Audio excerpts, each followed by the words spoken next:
Welcome back to Blood and Friends. My name is Blood, and these are my friends. Last time on Deathwatch, who wants to recap?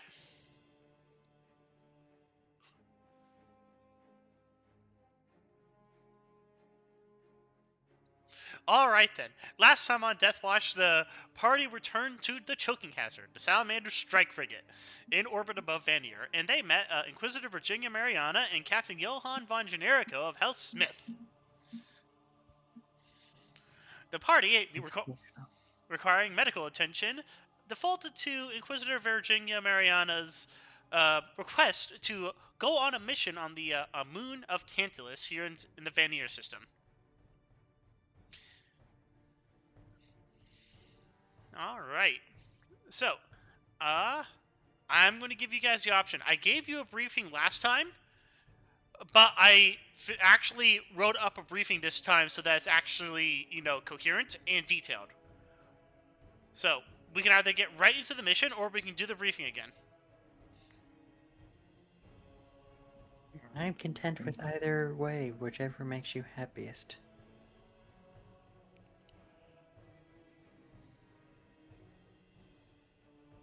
All right, that's Necro has no opinion one way or the other. Band-Aid. Like I said, I'm fine with you running it over. Okay, Tectonus.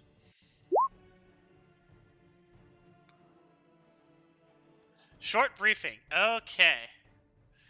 So I'm going to take you all. Yeah, you're all in the choking hazard. That means I can bring you here.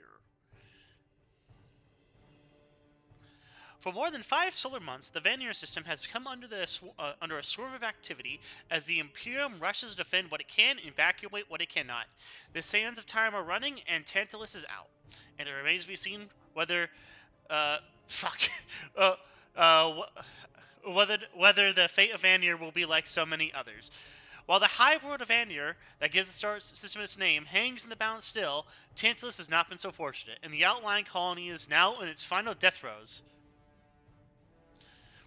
With the Battle of Tantalus lost and the jaws of the Tyranids closing inexorably across the moon, the few survivors that remain are desperately caught between a doomed struggle to survive and desperate hopes for escape. However, the lives of all that remain can now be measured in no more than hours. The fall of Tantalus and the horrific deaths of inhabitants may not have been entirely in vain. A small Adeptus Mechanicus biologist contingent was present studying local life on Tantalus at the time of the first attack. Stranded on Tantalus, they took the opportunity to turn their unflinching gaze upon the monstrous life forms that came to devour the world. Their priceless data on the bioforms and attack patterns of High Fleet Dagon, bought at the sacrifice of most of the Magos' own lives, may yet prove invaluable in the war in the Orpheus ceilings, and must be claimed by the Inquisition, whatever the cost. For Tantalus, the end has come very abruptly. The battle was tipped in the Tyranids' favor by the appearance of one of their bioships, bringing heavy reinforcements from orbit around the industrial moon. As fighting against the vanguard organisms was already desperate below, the bioship was able to encroach almost unopposed, and unleashed wave after wave of spore pods heavy with monstrous predator forms and lethal parasites which have already slaughtered the last series from pure resistance and began to poison and consume Tantalus' atmosphere. Wow, there's no pauses there.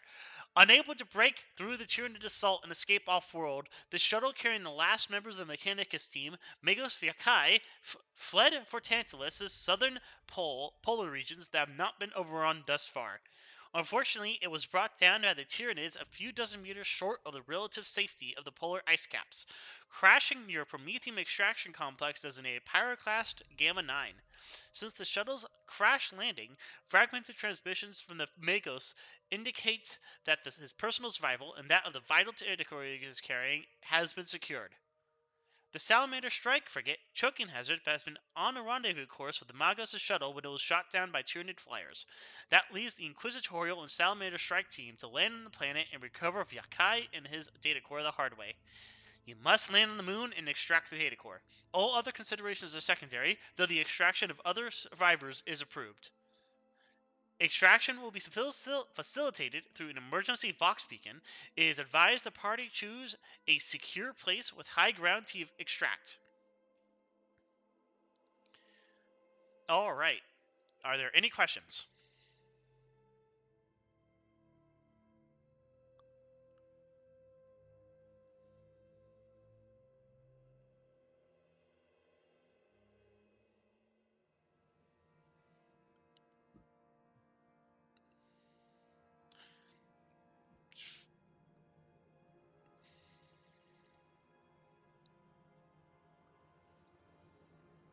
Is this a hologram of the Magus we're looking for? Yes.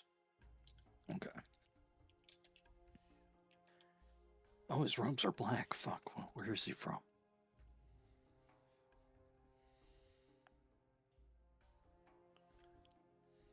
Indeed, Tectonus. Romarin, do you have any questions? Yeah, could you repeat the thing about the stuff? Did you miss all of it? Just make the Inquisitor repeat herself as much as possible until she gets mad.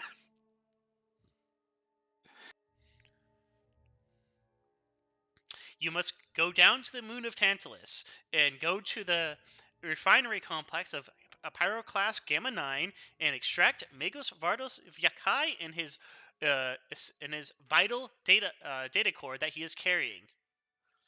You will evacuate through Thunderhawk shuttle. Okay, so go down to Taint, go get Yucky, get his core, and then ride out on the cock. Got it. Yes.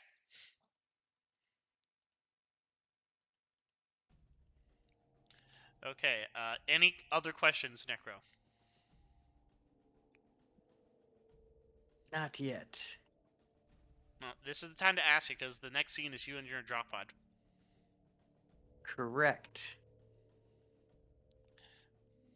All right, Tectonus, do you have any questions?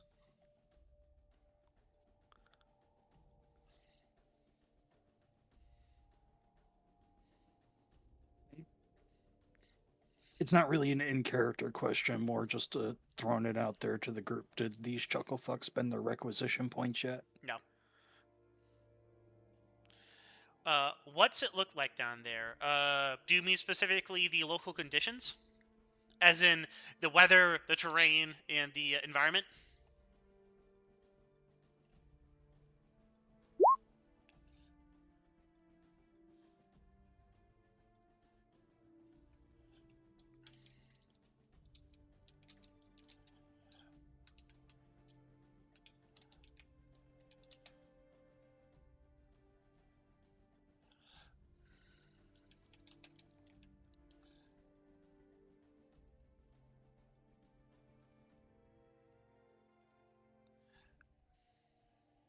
Okay, that will be an Imperium Lore plus 20 test.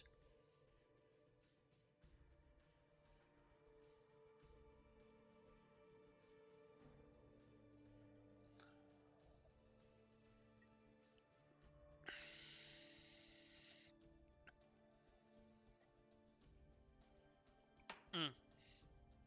And you determine among yourselves who has the highest Imperium Lore.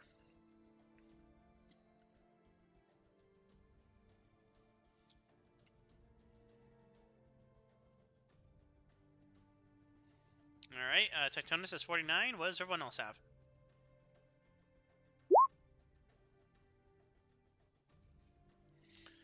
Romarin, I assume you have much less than 47. It's basically just your intelligence modifier at this point. Yeah, so it is less than 47. Alright, Tectonus, go ahead and make me a roll. Plus 20. Alright, Nice. with that, you determine that... Let me just bring up the thing.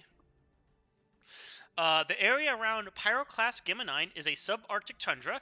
The terrain is riven with spars of granite, broken ground, steep crags, scree hills, and muddy sinkholes worsened by industrial traffic and chemical pollution.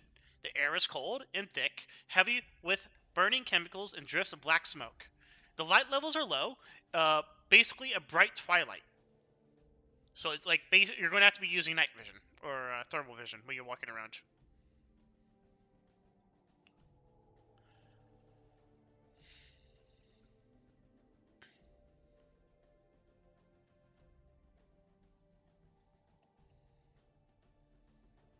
Okay.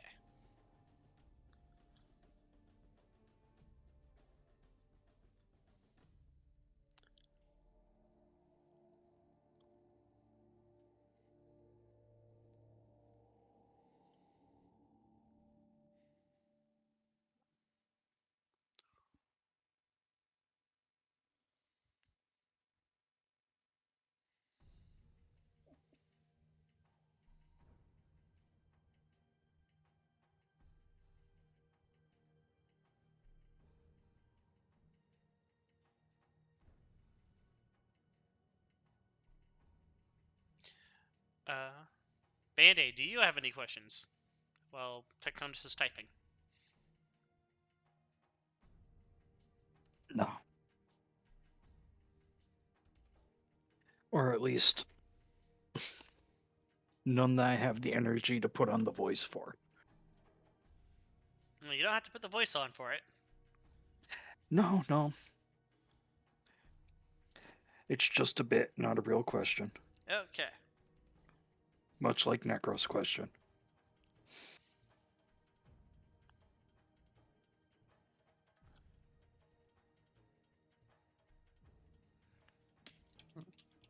Makes sense.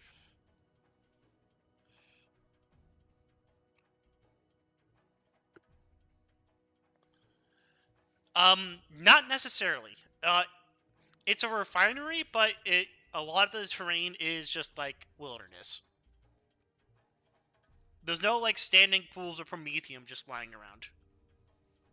I believe the moon is basically lost at this point. Yes. Yeah, so secondary destruction isn't that big of an issue. Yeah. So like, if you were to destroy the refinery, like no one would care.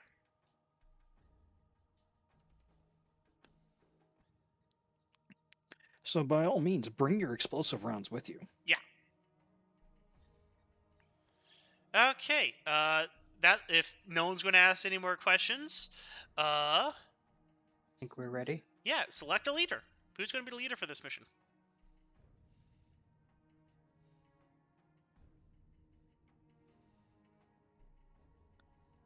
Considering Tectonus. Too bad it's you. Too bad it's you. They're like, look at your left and right. yeah, I think it's only fair that we select the most capable of us. Yes. On your right is the guy who needed the caveman explanation of the mission. And on your left is the apothecary that you have a hard time understanding the vast majority of the time. But in fairness, that indescribable individual is also your brother. Yeah. Indescribable individual.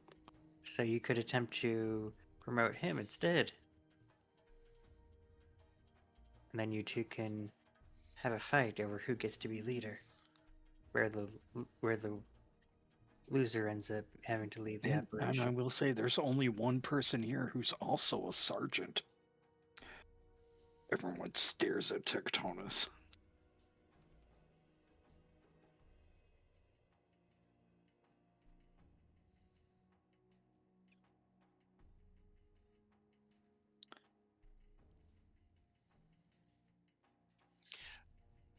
All right. What is going to be your oath, Tectonus?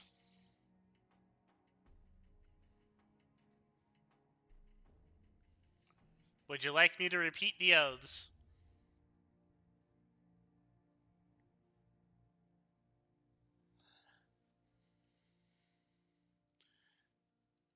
All right, you have the Oath of the Astartes. This will give you a benefit of +2 cohesion. It will give you the squad mode abilities of Tactical Advance, Bolter Assault, and Tactical Spacing.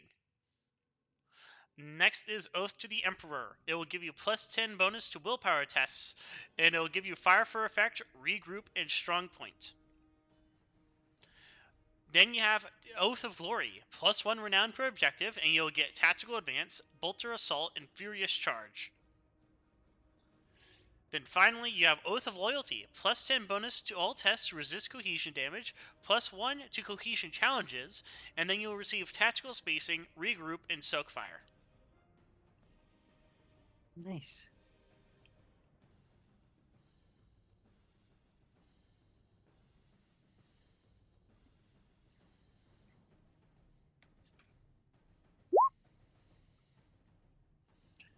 Last one, which is Oath of Loyalty. Okay.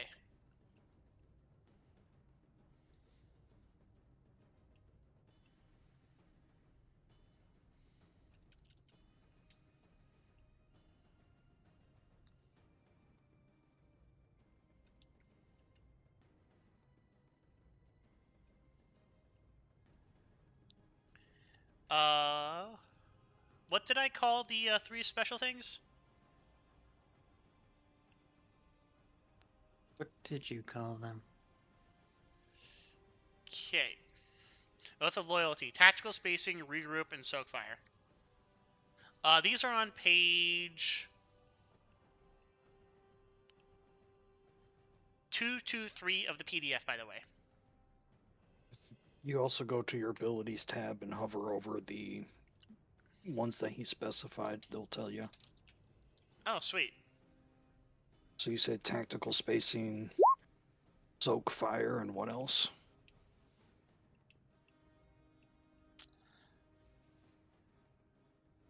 Regroup. Regroup. These are all defensive ones. All right.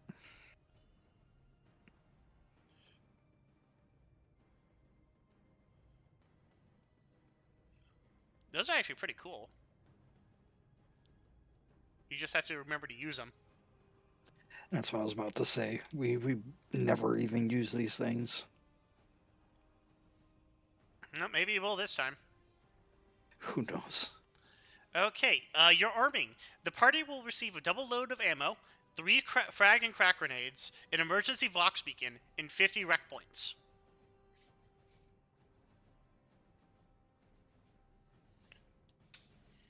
So that means you have...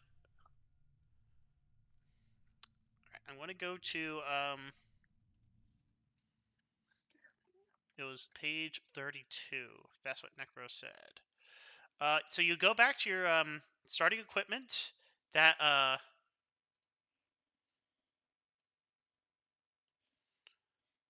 that you have, and you will receive up to double your starting ammo,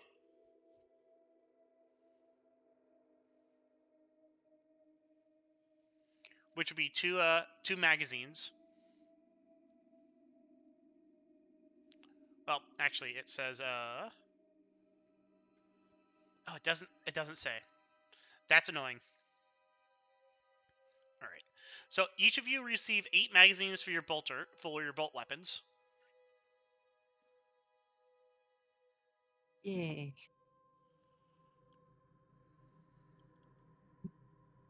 And these are just regular bolt shells. Oh. Okay, so 8 magazines for bolt weapons. 3 frag, 3 crack. 1 emergency Vox beacon. Weighs 10 kilograms. And you have 50 rec points to spend among yourselves.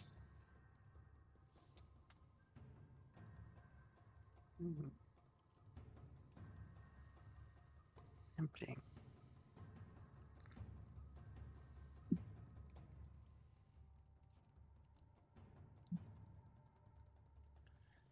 So we'll start with Romarin.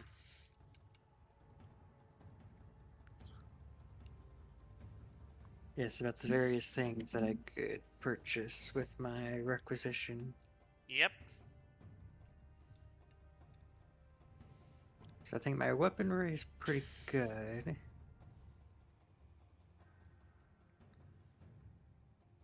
So I guess in theory I could purchase weapon upgrades with it.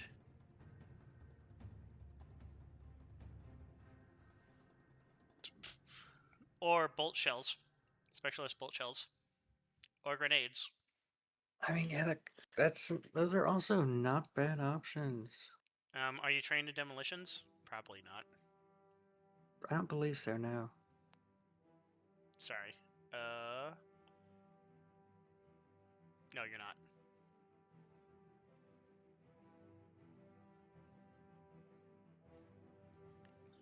Okay. Skills. Is anyone trained in demolitions? I would assume no. I think that's a heavy thing. That's a problem with like stuff. Okay. So, is there anything you want, Necro? Do you need a minute to look? Yeah, I can just do a quick little look around. Cause I guess, I don't know. That would. I mean, that's. Oh no! Wait, no, can't actually take that. Never mind. All right. Band-Aid. You there?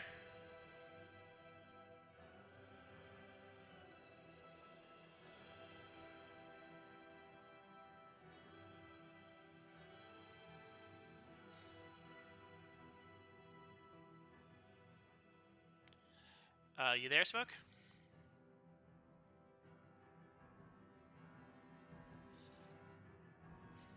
Doesn't sound like it.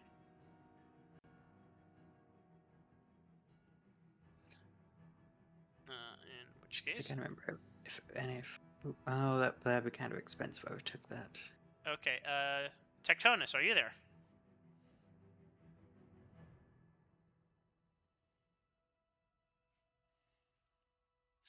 Is there anything you want?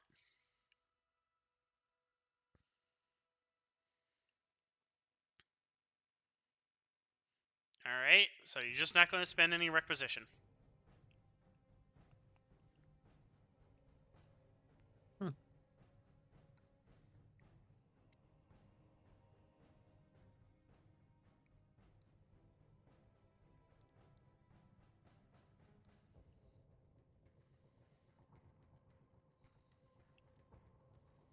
Okay, so if you're not spending your share, then I can spend it.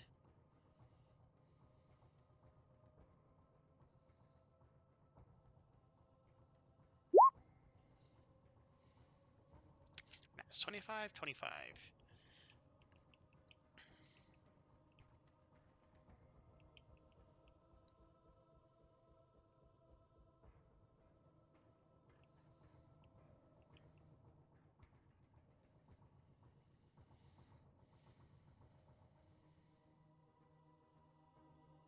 No, wait, can't pick that up because don't have the renown.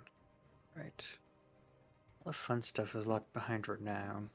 Yeah.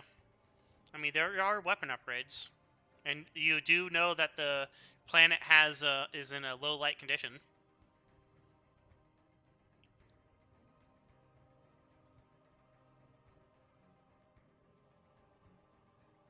Yeah, unfortunately, Presence only works for basic weapons. No, it works. I- Oh, I see what you mean. Yeah, unfortunately, I do not have basic weapon. What about red dot laser sight? That's probably what if I'm gonna take anything. The only issue is that it means I won't be able to use my pistols for a semi-auto. What about motion protectors then? Again, the motion sensor was the one I was looking at, but Oh, yes, if I could, I would like motion predictor, but I can't get it because we ain't got the renown. So if it's gonna be anything, it would likely be the red dot.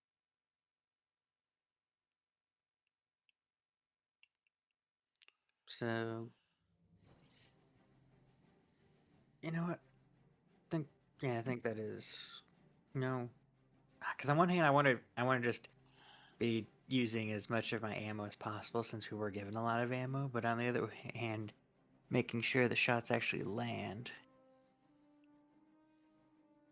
You see my problem here. yeah. Because on one hand, having more accurate shots is always good. On the other hand, not using up all this ammo we've been given seems like such a waste. in which case you could just get specialist ammo or grenades. Would I be able to afford any armor upgrades? I'm assuming most of those are locked behind fancy stuff. Armor Yes. upgrades. Yeah, because I think there's ways to upgrade the armor. Or am I thinking of a different system?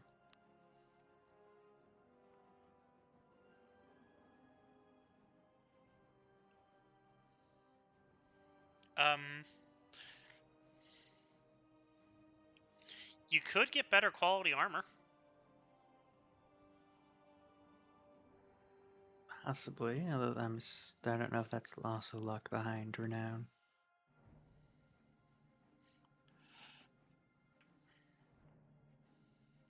Although if I'm going to be upgrading quality, if anything, I would like to upgrade the quality of the craftsmanship in my pistols. You get best quality bolt pistols. Yes.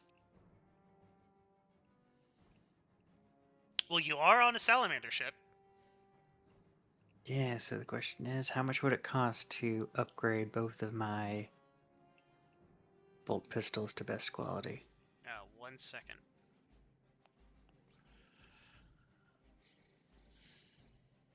Oh.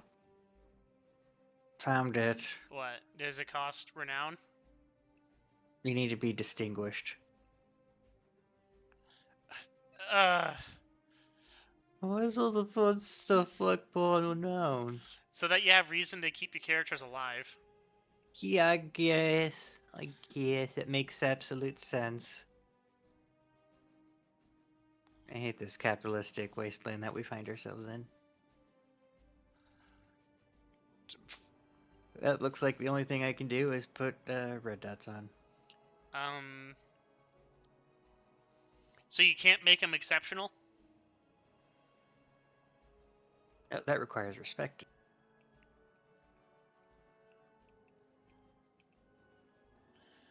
Okay,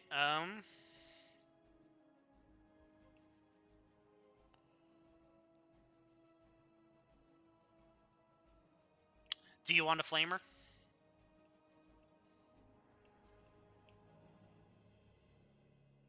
Or any grenades?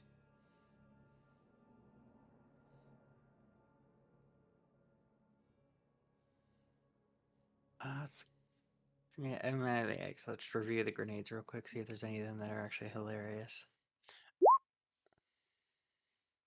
Alright, Band-Aid, do you want to buy anything? Tectonus doesn't want to buy anything.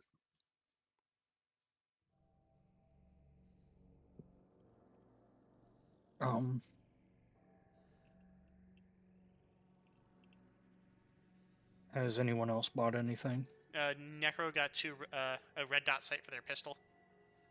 Okay. So, yeah, I guess I'll just 30 left. I guess I'll just get a chainsword to have a real melee weapon. Okay. The chains. If we have a requisition for it, I should say. You have 50 requisition points and 10 has been spent. 20. So we have 30 left. requisition. Yep. Helps if I'm not looking at psychic abilities. For no reason whatsoever. It will cost 5 requisition for the chainsword. Just 5? Oh shit. Yep. Standard equipment tends to be cheap.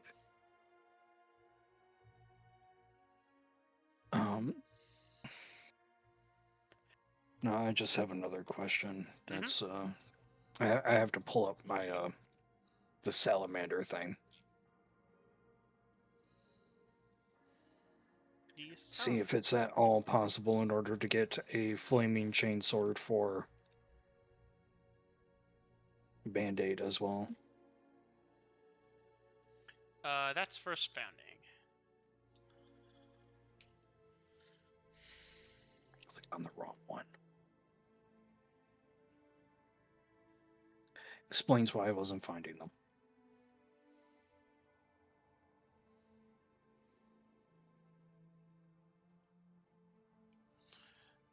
That is a good point. You could go to your chapter armory and grab stuff.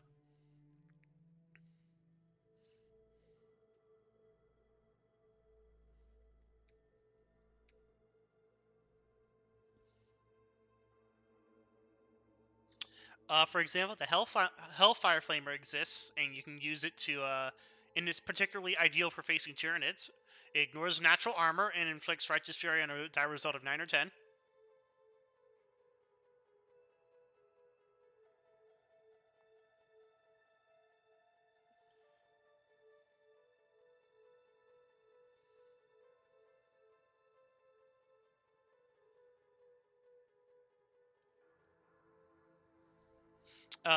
The Salamanders get Surtur's Breath, which gives a which instills shock in the enemy, where they have to make a negative 20 willpower test, and if they fail, they roll on the shock table, just as if they failed a fear test. That's a flamer on top of it, isn't it? Yeah, that's just a flamer. Holy fuck. That means you're just throwing an endless stream of negative 20 willpower tests at people using this thing.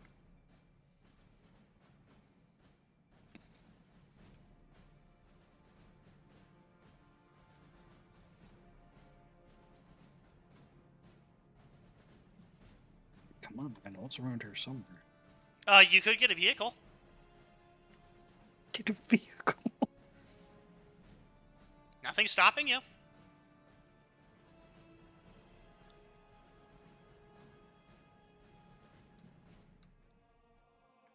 Where the fuck is it? Okay, there it is. Tectonus, you are... Tectonus, you have 15 Fane. You could actually buy stuff. Yes, that's why it doesn't need any renown.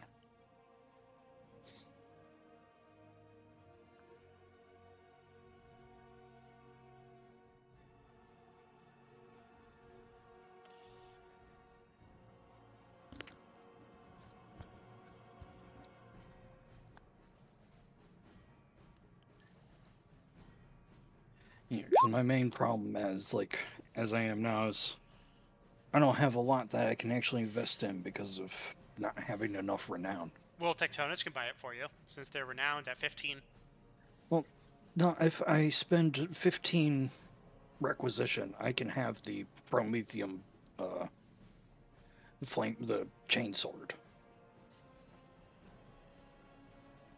However, if we need the other, I think you said we spent 20 out of 50, so that's 30 minus 5. If we need the other 25 for something specific. You don't have a Tech Priest or a Tech Marine, so you might want to consider getting some equipment.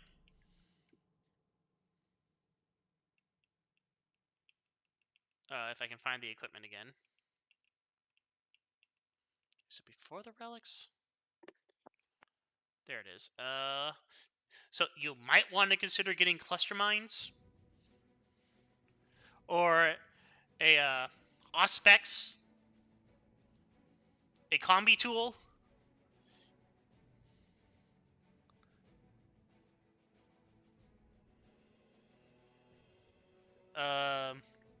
Multi-keys. Is anyone trained in security? Define security. How about this? How about a Voxcaster so you can speak to Orbit?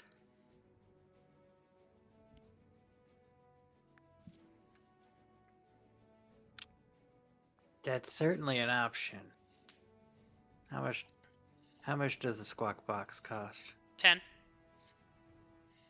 How many do we have? 0. Then I think the decision has been made. I believe the question is how much requisition we had. Yeah, 50 total.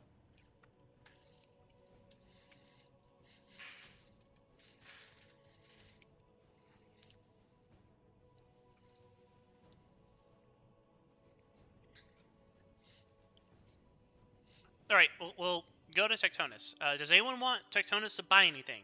They have 15 rec. They have 15 renown. I'm sorry. That's not enough to get into the next rank of renown. It is. 19. It's 19 to get into the next one. I'm sorry, 20 to get into Oh, the I'm next sorry. I must have been misreading stuff. I'm sorry. Okay, so you have 5 for the chainsword.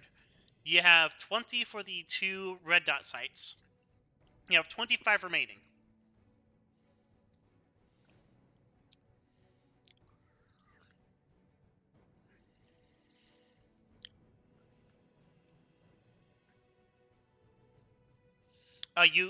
Smoke could get a diagnoster helmet.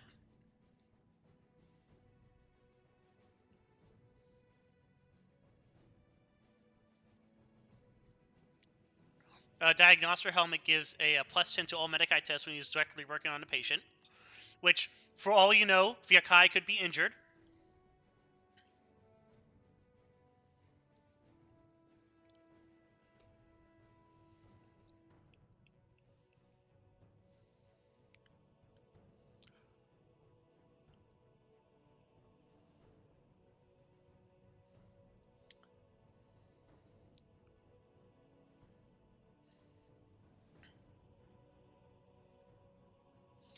Um, is there anything anyone wants to get? Just, I mean, if we can afford the caster. But I suspect that we can't. So if Smoke gets the chainsword and the Prometheum dispenser, then that you would have 10 points left. Oh, that would be just enough, wouldn't it? Mm-hmm. I'm And holding it would- off on buying the Prometheum thing for like other equipment. So that would give you 15 more requisition to work with. You could get a combi tool. A combi tool gives a +10 to tech use tests. Which, considering none of you are trained in tech use, you might want it. Isn't Tectonus trained in tech use? No, The fuck? he's trained in tech.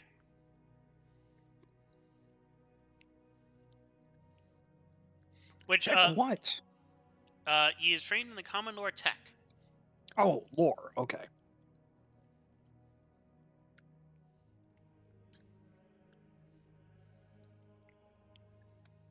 Which, I mean, it could still be used in lieu of tech use, it just makes it more difficult.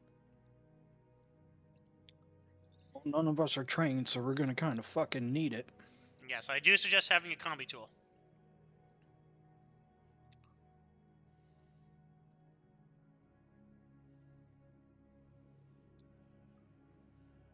Alright, so write down what you've taken in the chat log.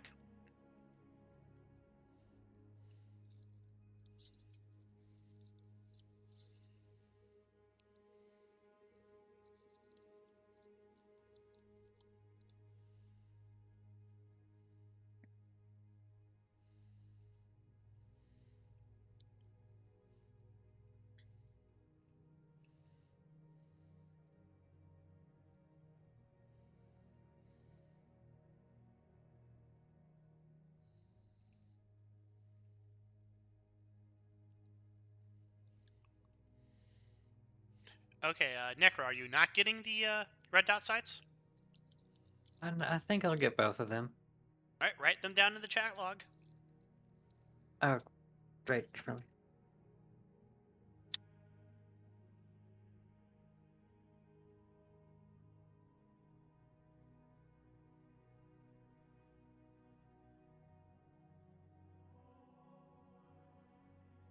Are you taking the Voxcaster, Necro? It feels bold to have me holding on to it, but I guess I can hold it too.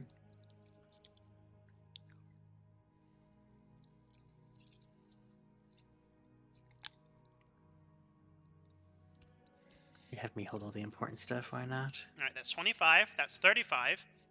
Is there anything else that you guys want? You got 15 points left.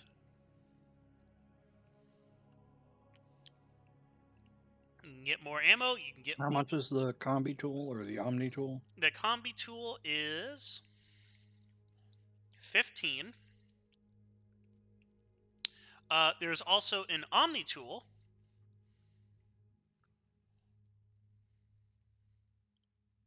If I can find it again.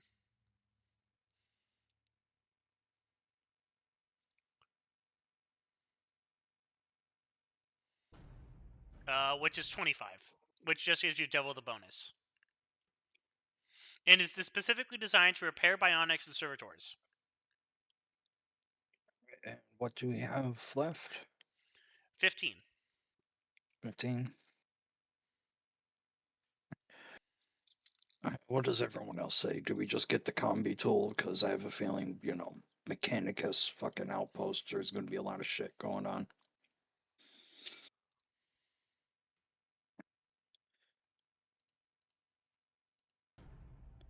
Unfortunately for us, Jah'maul was the closest thing we had to a fuck.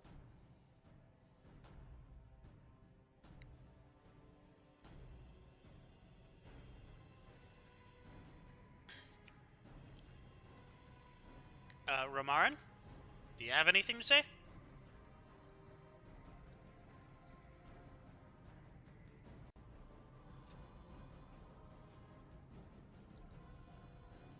Okay, yeah, if you want to grab the combi tool, go ahead and write it down.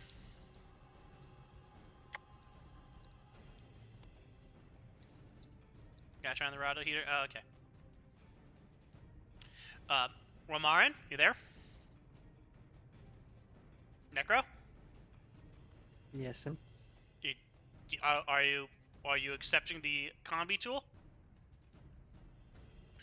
I mean, if you're just gonna throw more stuff into my inventory. Well, Smoke was asking yes or no to the combi tool. What are we going to need it? Probably, because you have no tech users. Then find someone can hold on to it. Okay, Tectonus, do you want to hold on to the combi tool? Okay. You have the combi tool. Who wants to hold on to the Voxcaster? Good question. Maybe someone who might actually keep it intact.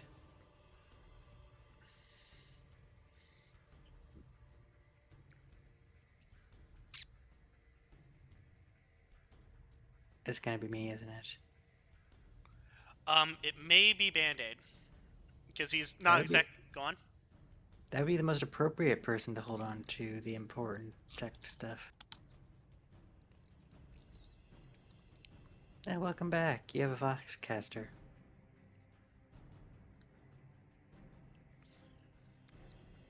Alright, make sure... I was handed a Voxcaster. Yeah, who wants to carry the emergency Vox beacon? I mean, I can carry it. Okay, you carry the Voxcaster and the emergency Vox beacon.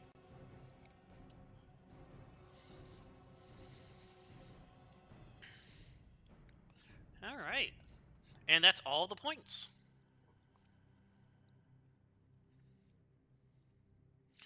Okay, does anyone have any tertiary objectives they would like to add?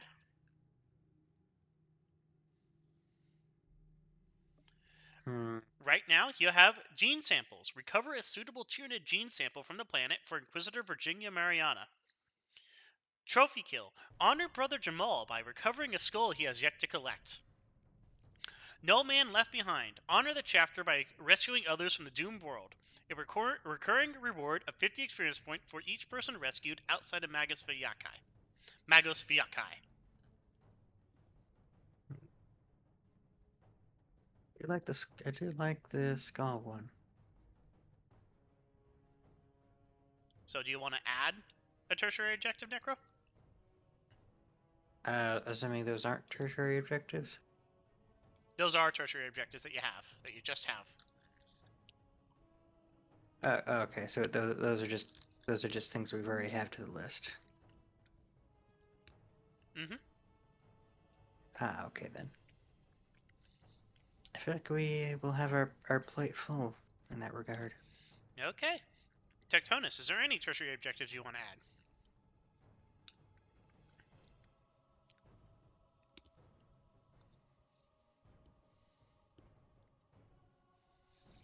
All right. Band-Aid, is there any tertiary objectives you want to add? No. Excellent. Your complication for Give me this... a second.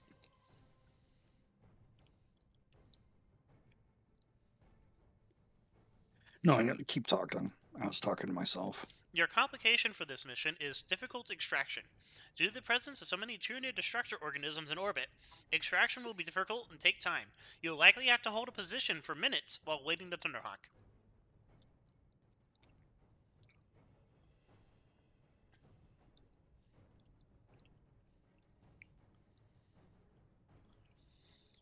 Alright. Here is the map. Where would you like to deploy?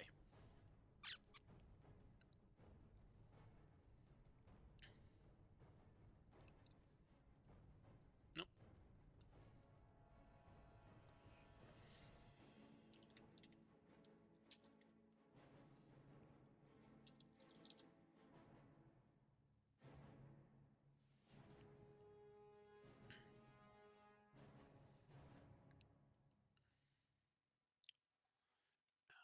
I'm going to make this smaller. This is the drop pod. Players have permission to...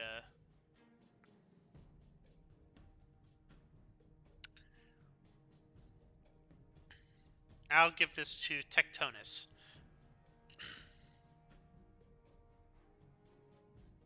If I can... There you are. Tectonus, save. Alright, Tectonus, where would you like the drop pod to drop?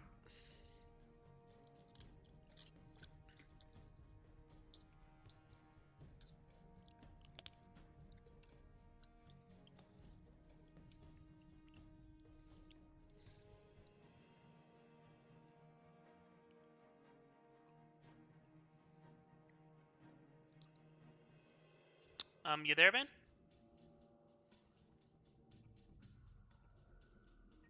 Alright. I'm gonna drop it there.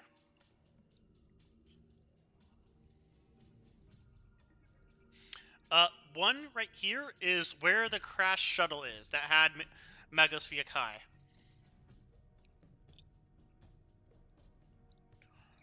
So you're gonna be dropping here between 8 and 9. Give me a second.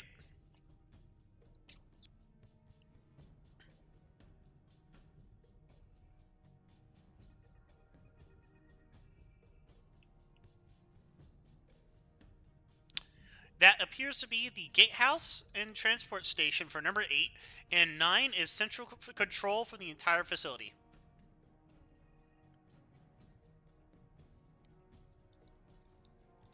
Alright, so the position is decided.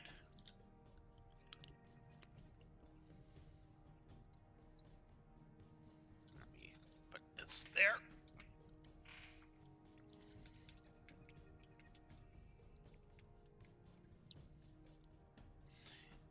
And if we're all ready, we shall begin the mission.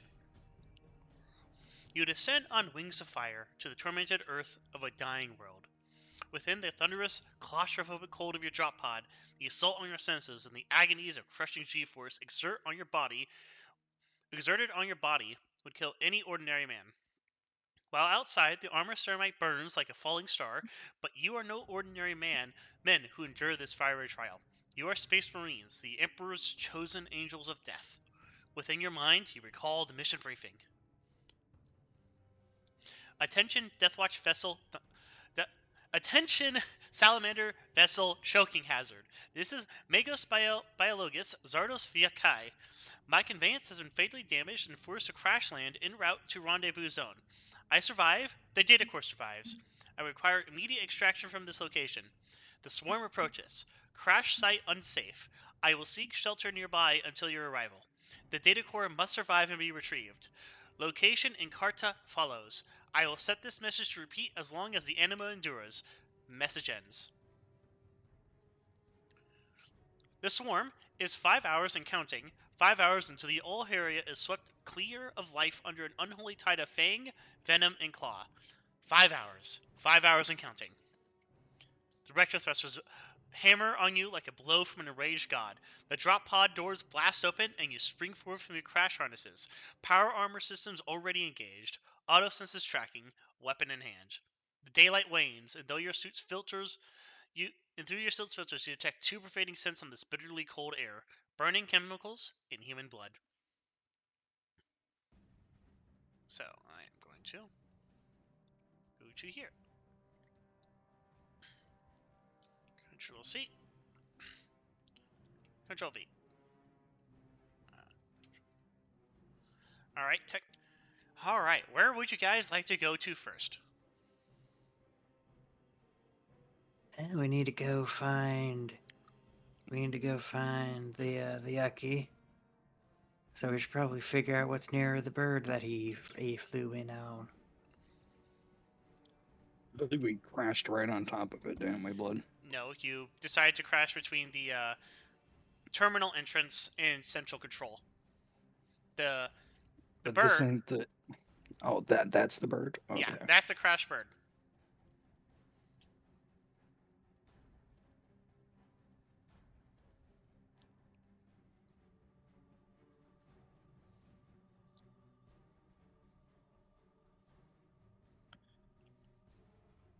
I guess since we're already there, we can always check one of the buildings here. That would be the obvious solution.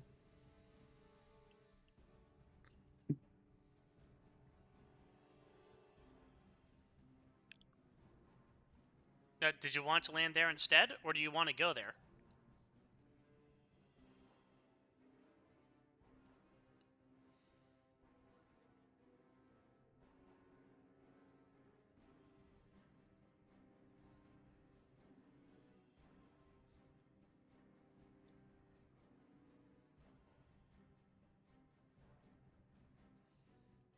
How fucking far away is it?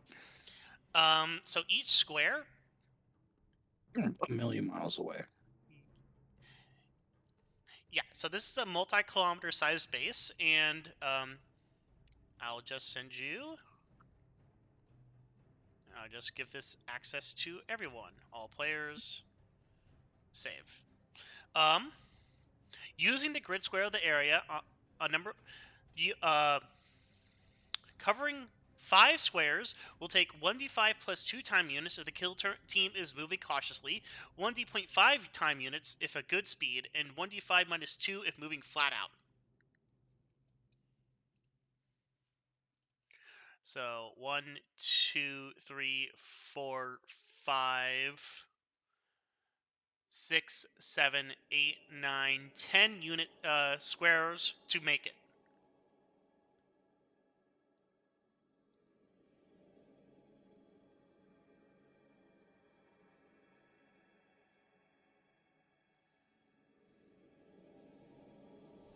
Tectonus says, just thinking, he said he'd take shelter away from the crash site, but could describe it as unsafe. He's probably in the building to the south of the crash site. That's what Tectonus says.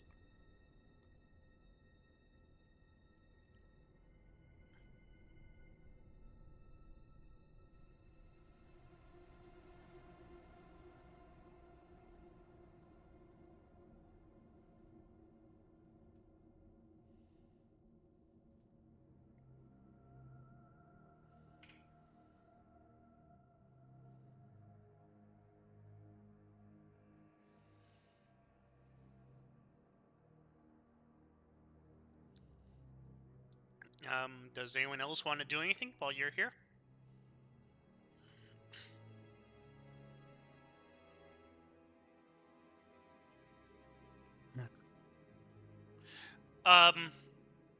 No, you're not close enough. You cannot see past 100 meters.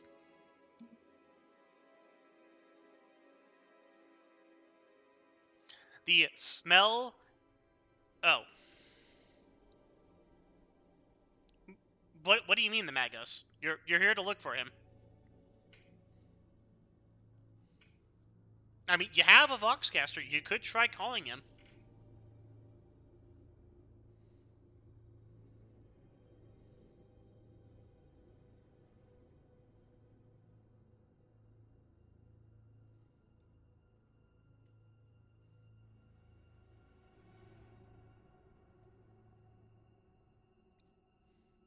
Okay. If you would like to call the Magos on the Voxcaster, go ahead and give me a tech test of plus 20.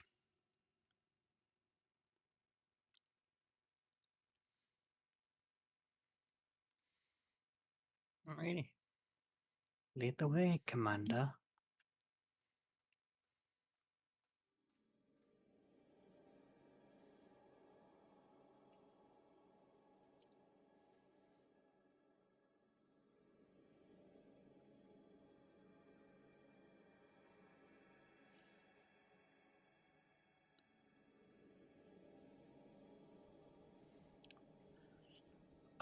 Tech. You have tech under common lore.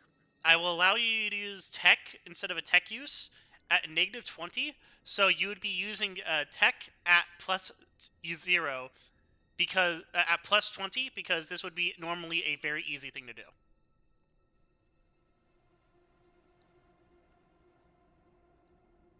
Yeah, that's your tech under lore. No, you're what? Um.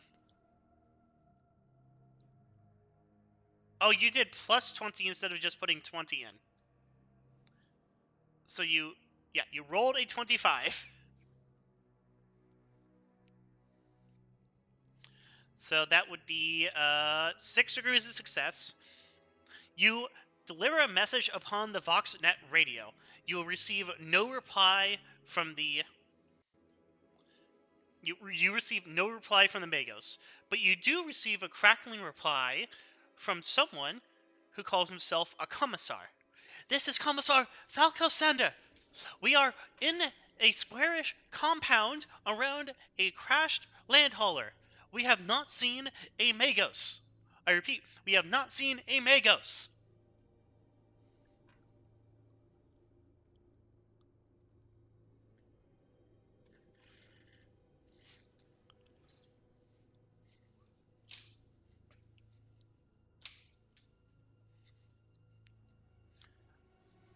Alright, you made a tech test.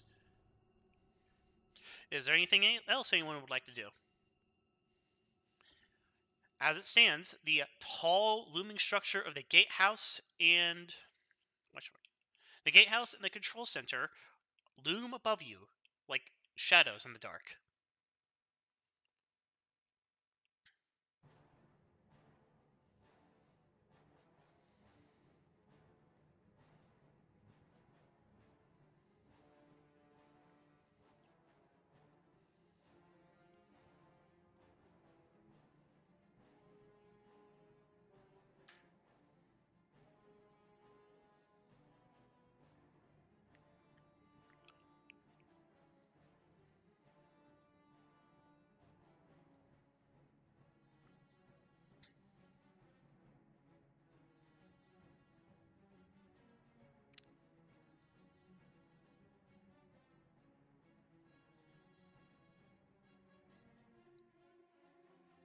Are you guys just going to leave old Tectonus to do everything?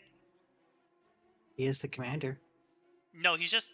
Look, he is just the squad leader for when you guys cannot come to a decision. Correct. He and breaks... decisions are being difficult to come to. He breaks the tie, so... If you want me to keep playing this game, guys, you need to actually show some initiative. You are correct about this, yes. In which case, well, we are next to a building, and if there is no issues with that, we should probably investigate that nearest building.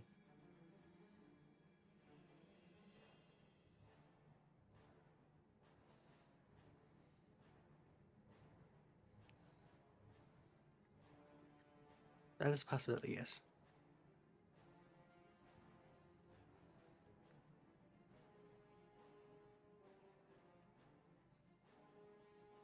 The other alternative is we investigate what's already next to us, since we did already land here.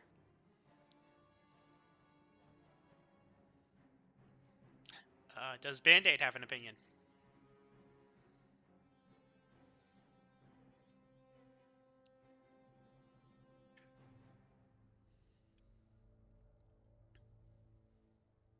If you're speaking, we cannot hear you, Smoke.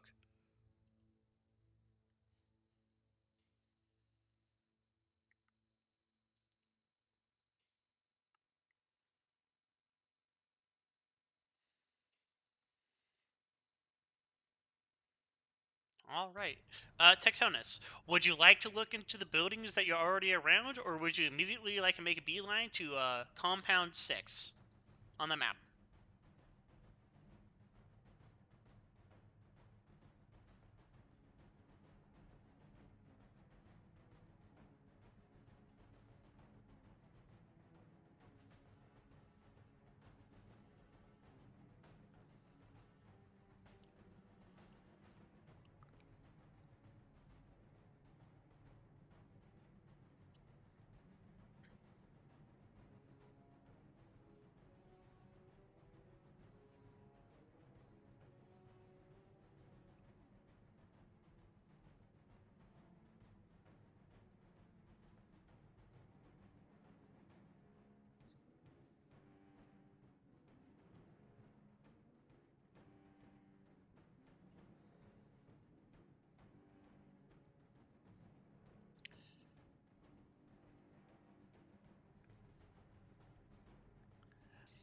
All right. That would be a tracking test. So who in the party has the best tracking? It would probably be Tectonus, because tracking is intelligence.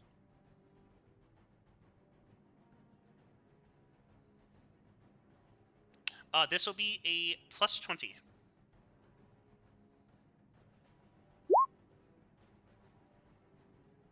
That appears to be a success. Okay. So to the north, to the central control facility, you see no visible signs of movement, but you do see dim green emergency lighting flickering on and off across the entire facility. You don't see any heat signatures there. And to the south, in the gatehouse / transport station, you see, let's see, you see no signs of life. You do see like running lights that are on that are connecting the gatehouse to the main facility, but nothing more than that. They're like hanging lights.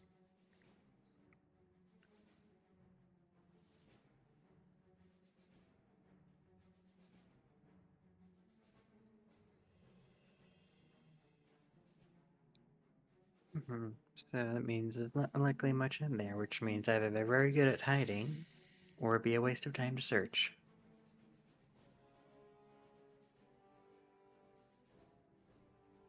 Then again, we are searching for a metal boy who may not give off much in the way of heat.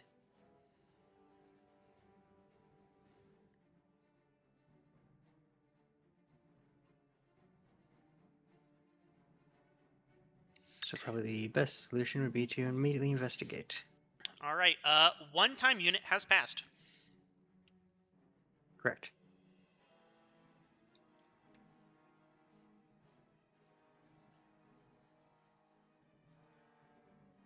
So let us go investigate the building. Building 9. Yes. All right, Tectonus, are you going to gainsay Romarin?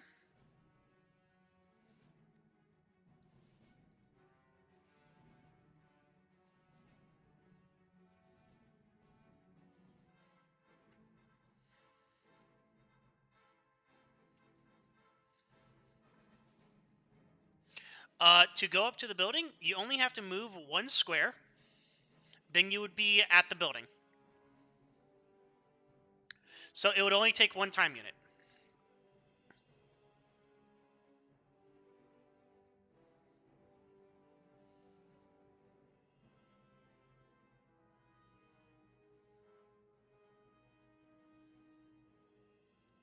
Now you have 5 hours.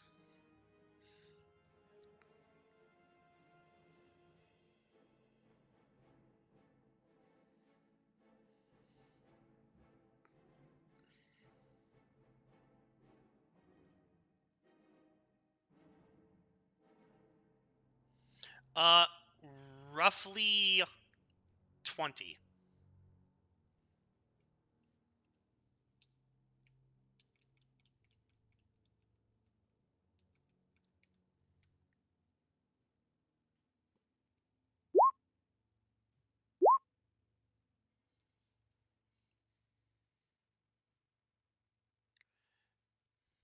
Yeah. So what you do is if you go to the scenario on your handouts, you can look at the scenario and it will tell you in covering ground using a grid map of an area covering 5 squares might take approximately 1d5 plus 2 time units if the kill team is moving cautiously, 1d5 units if at a good speed, and 1d5 minus 2 time units if moving flat out. Searching a building will take 1d5 units for the squad, and more for larger structures.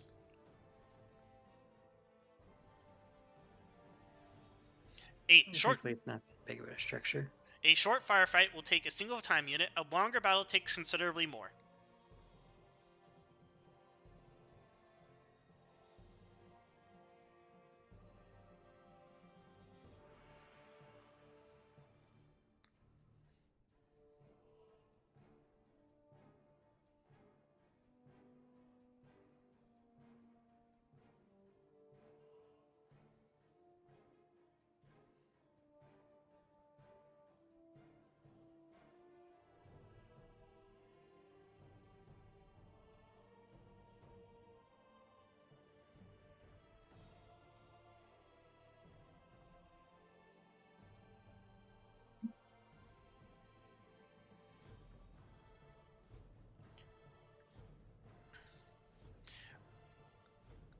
No, 1d5 per 5 squares.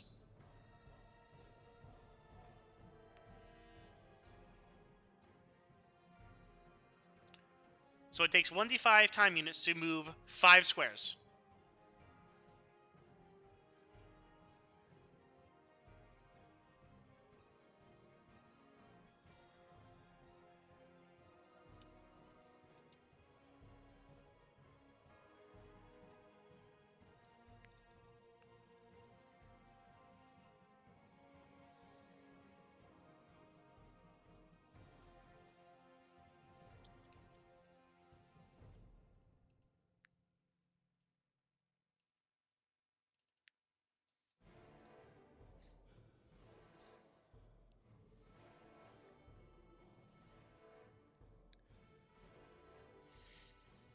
So this is not exactly to scale, because they never told me how many squares this map is. It's the grid squares.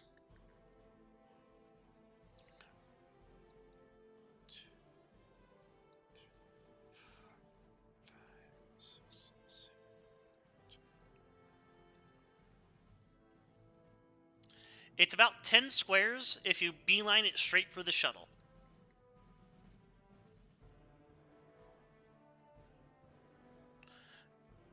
So it could take as short as 2 time units just to make it to the shuttle by just running. Okay. Tectonus is agreeing to look at building number 9. You move 1 square. I'm going to make you considerably smaller.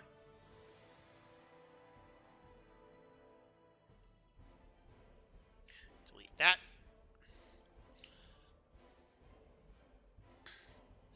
Okay. You approach the central control. With the sealed door breach, a dim... Oh. Oh, okay.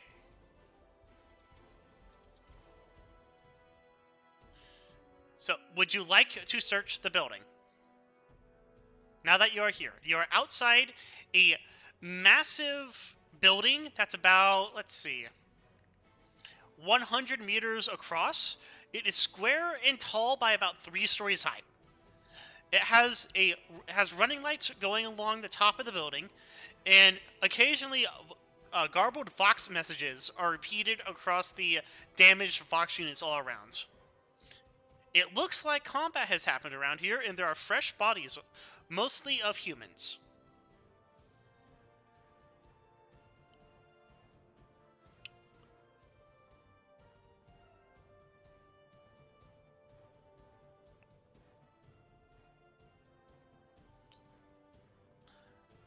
So, you would like to search the place, correct?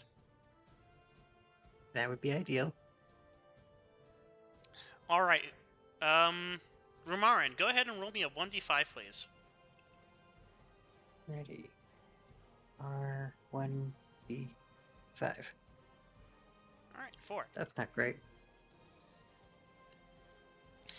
As you go through the twisting maze that is inside this central control building, you find writing that indicates where to go for the central control room, and you begin to follow it. You finally reach what was once a sealed door that has been breached, and a dim chamber inside can be seen, heavily cluttered with machinery, consoles, and hanging cables. Dim green emergency lighting flickers on and off around the room, when suddenly, with a clatter of flailing metal, a heavy bulk of industrial servitor unfolds itself against the far wall.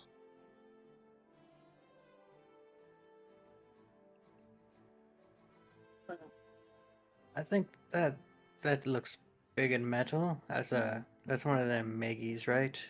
It begins to walk towards you at 1 meter per second. Sorry, at 6 meters. It is running as fast as it can towards you, declaring in low Gothic, "Please identify yourself. Please identify yourself.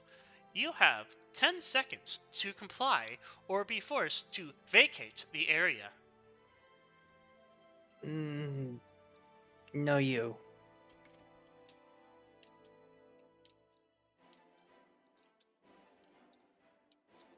Oh, and I see at least one thing. Tip it.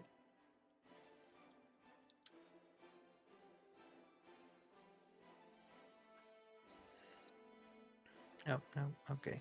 Alright, combat begins. It is moving, obviously, to attack you, declaring over and over, "Please vacate the area. This area is under lockdown." Alrighty. Time to have some fun. Alright, everyone, you may go ahead and shoot it or approach it however you wish. It is slow as shit. Alrighty, well, time to do the double shooting.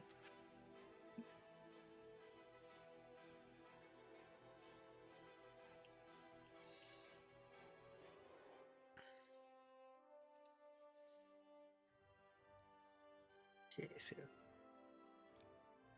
1 bullet from that gun. 1 bullet from that gun. This is the servitor.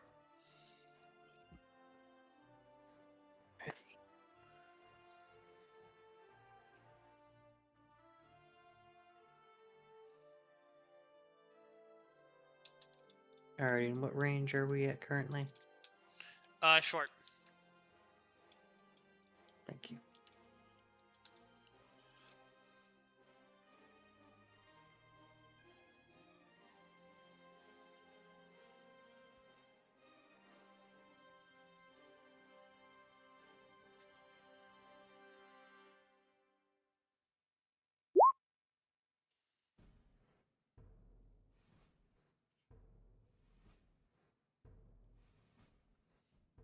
Alright.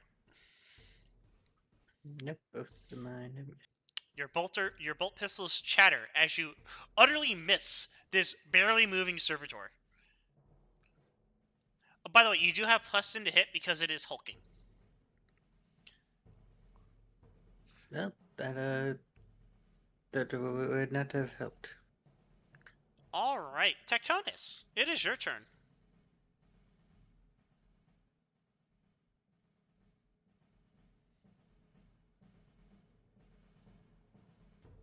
What would you like to do to this servitor that is resisting you?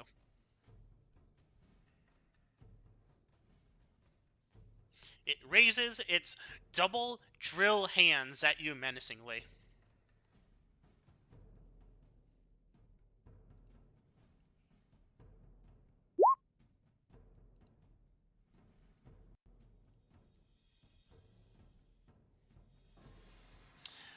Alright, you hit it in the body. Go ahead and roll damage. With 2 shells, right? Yep, 2 shells. Penetration of 5, toughness of...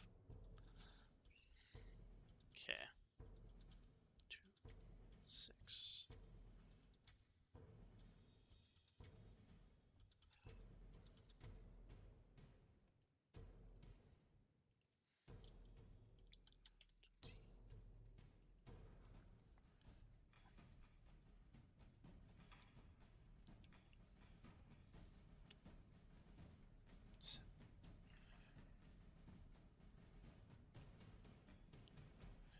With 2 thunderous blasts, the servitor has massive chunks of its machinery blown off its body, but it is still coming at you. Please stop resisting. Please stop resisting. Band-Aid, it is your turn.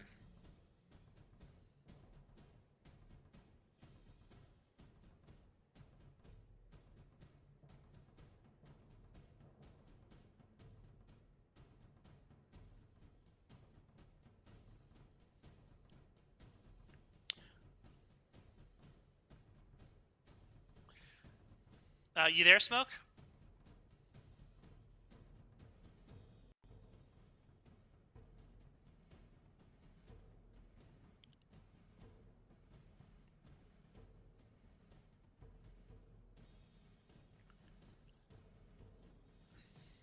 I'll give Smoke a minute. Okay.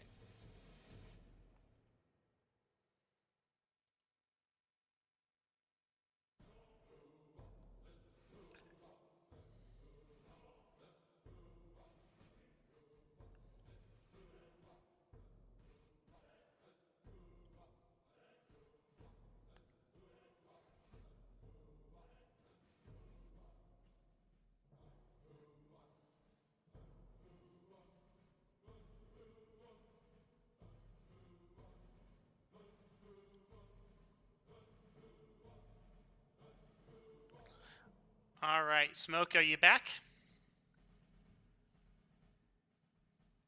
Alright, it is going to approach 6 more meters towards you. It was 12 meters away when it started. It needs 1 more turn to get within melee of you. Romarin, it's your turn. Alrighty. Let's put an excessive amount of rounds downrange.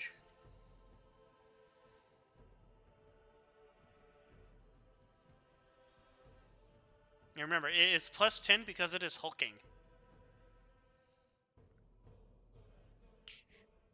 Yep, that does make it a little bit easier to hit, so.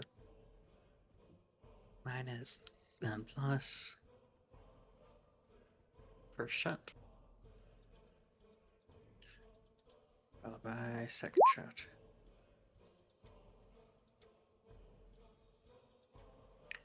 It looks like I hit it 3 times, because that's as many as a bolt pistol can hit. Okay. Roll your damage.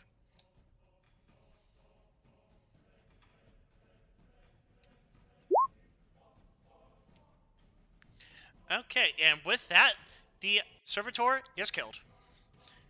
How do you want to do it?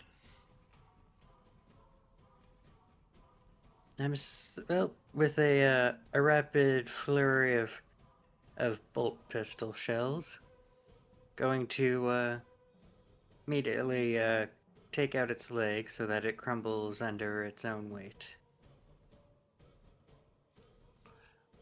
Alright, with the legs gone, it falls face first into the ground and tries to crawl, only for it to stop as it says, "Error! Error! Loss of vital fluid. Fluid. Fluid."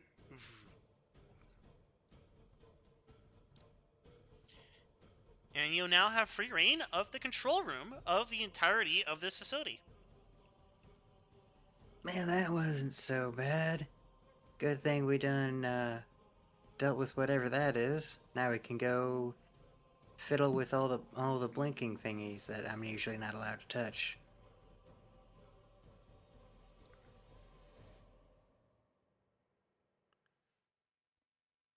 Like this big control thing over here. Alright, would you like to search the room? That would be ideal if you would allow such. Yes, you may search the room. Go ahead and make me a awareness test at plus 40.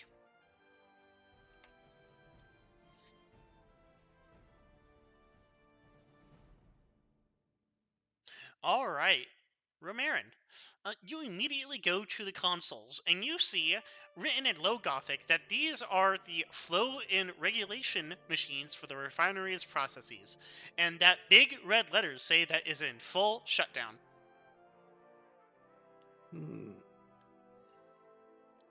On the walls, you see 2 medkits, 3 demo charges with timed fuses, and a security encoder.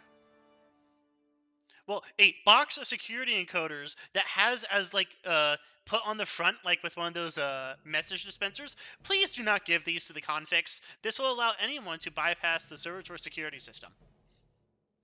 Signed, management.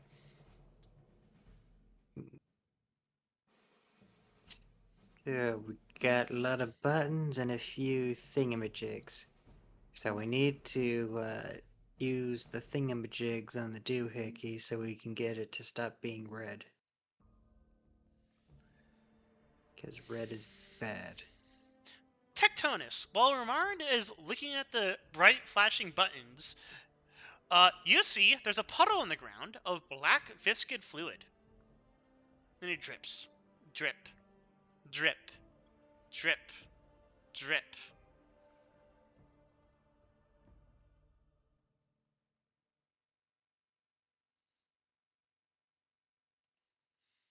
It smells like machine oil and cordite in here.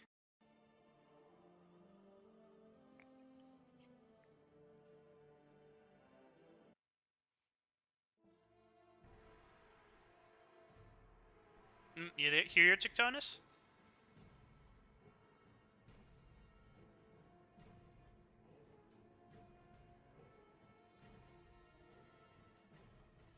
All right, Ramon, with a success that good, and since you're basically the only one here right now, eventually you see the puddle, and then you look up, and you see a tech priest held aloft by his mechadendrites.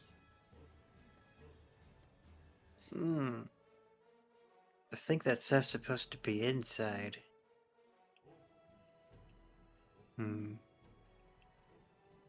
What is your intelligence?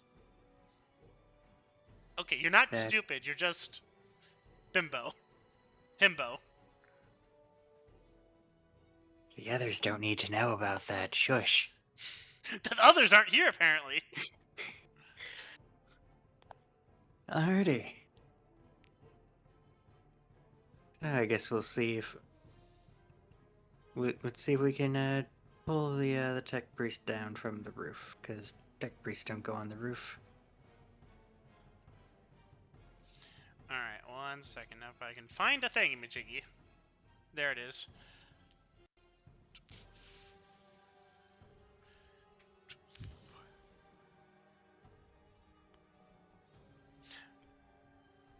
Alright, I just need to add something to keep track of time. It is...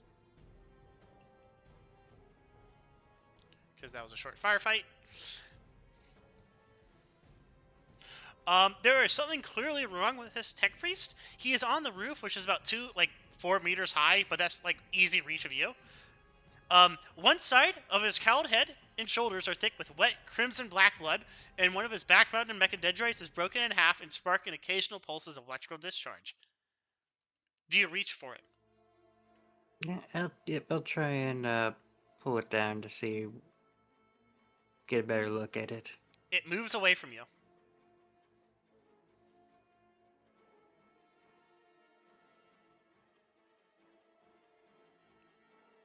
That's not supposed to happen.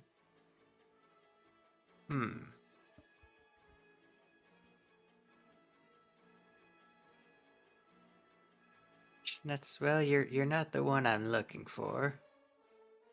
So if you don't want me touching you, then I guess you can just stay wherever you are. With the awareness test, that is Magos Vardos Yakai. Zardos Yakai. Oh.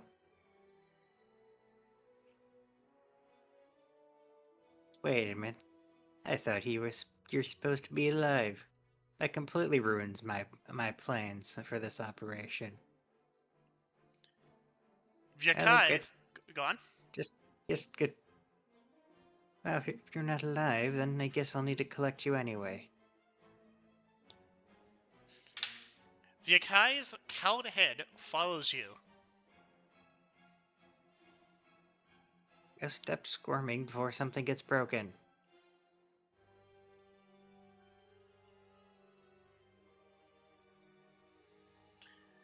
I guess I'll try to, for lack of a better term, try and grapple with the squirming Magos to get them out from wherever they're stuck on. All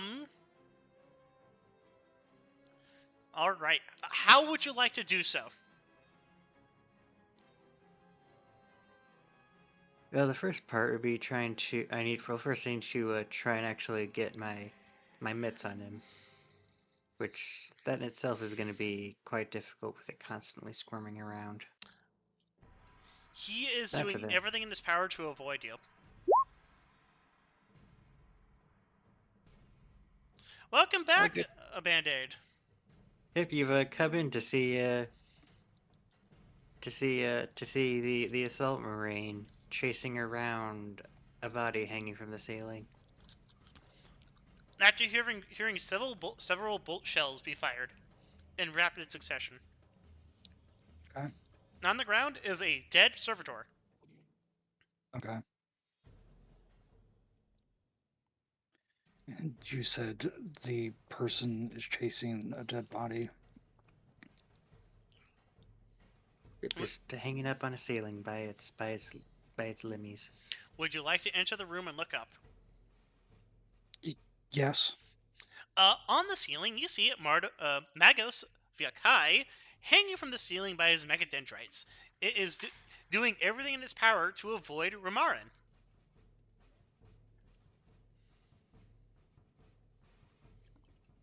Does he appear to actually be dead? No. He is currently actively bleeding. He has a bloody cowl, and his head is following Ramarin.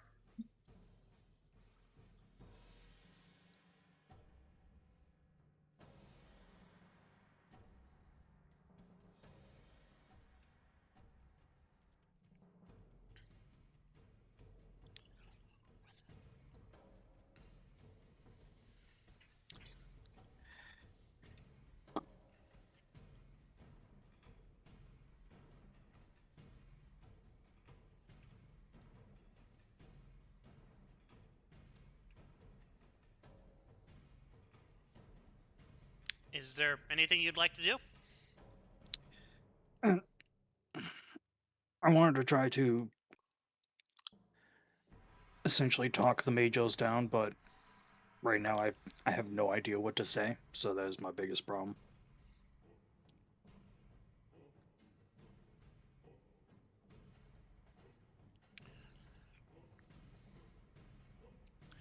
Alright,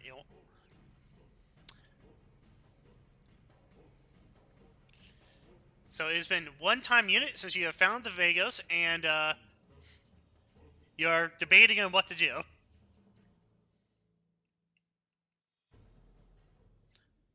Yeah, I'd like to try to roll charm or command or something. All right, if at all possible. Go ahead and roll your desired roll. Okay. He does not seem to take heed to you.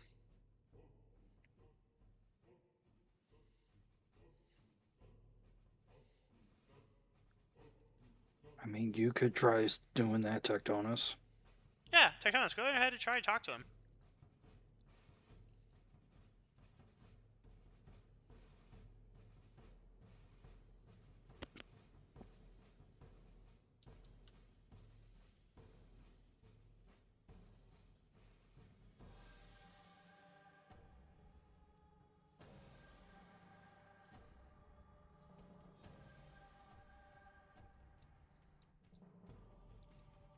Maybe you're ready. Well, this entire time, anytime Romarin gets near him, the tech priest moves away from him.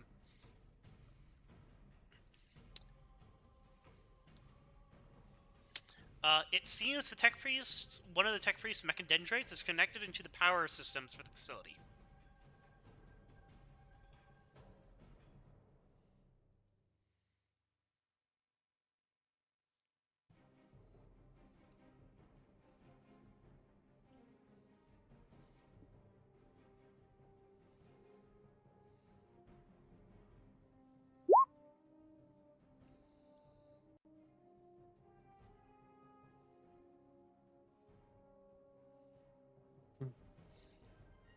He makes no response.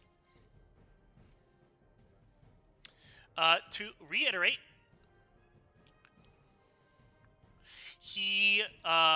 there's something clearly wrong with him.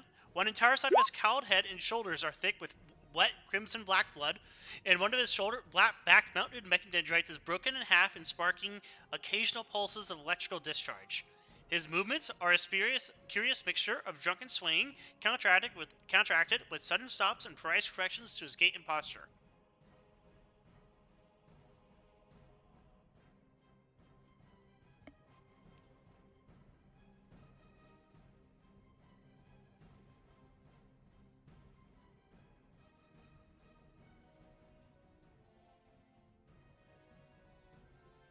Maybe.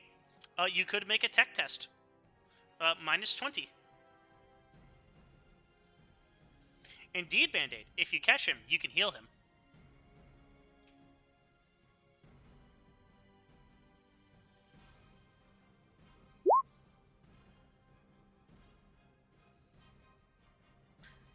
Just fucking EMP his ass.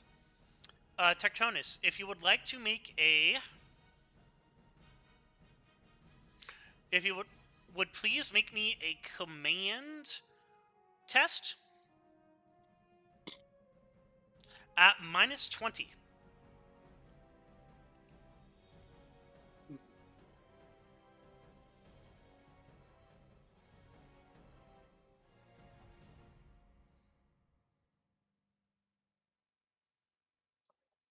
Okay.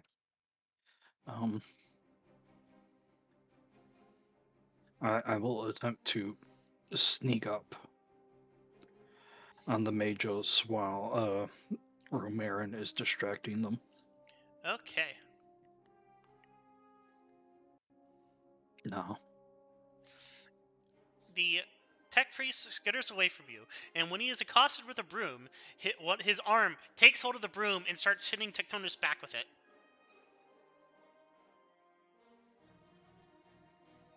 That is... Okay. Fuck it. All three of us go at 3 different angles and try to corner him at the same time. At the very least, it might force the mechadendrites to drop him to the floor. Alright, Romarin, do you do so?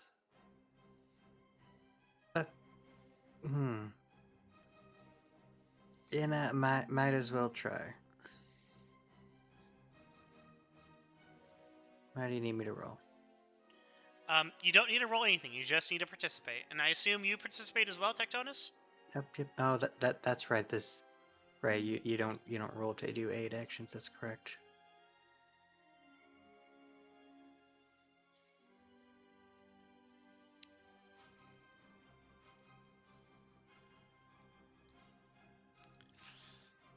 Alright, you can do so without accosting him. He just moves away from you, and you do eventually get him to a corner, and he releases from the power socket he had been connected to previously.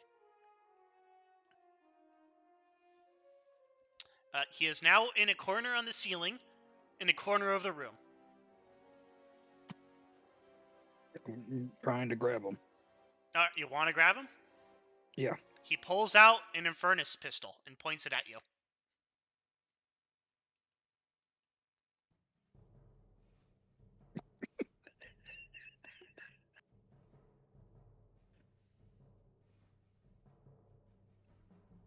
Like, what the fuck? Now that we're this close, can I roll Medicaid to get a better Of course. goings on of what's going? Of course. This will be a plus 40. Got it. Do you have any scanning scanning equipment on you?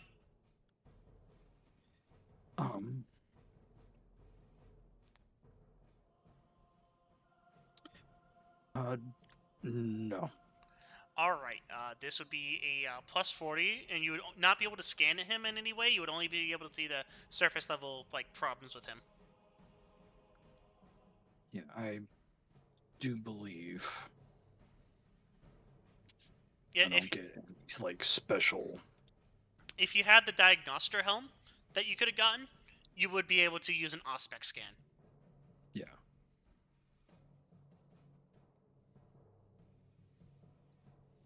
Alright, so that would just be a Medicae plus 40. Yep, I got 1 degree of success.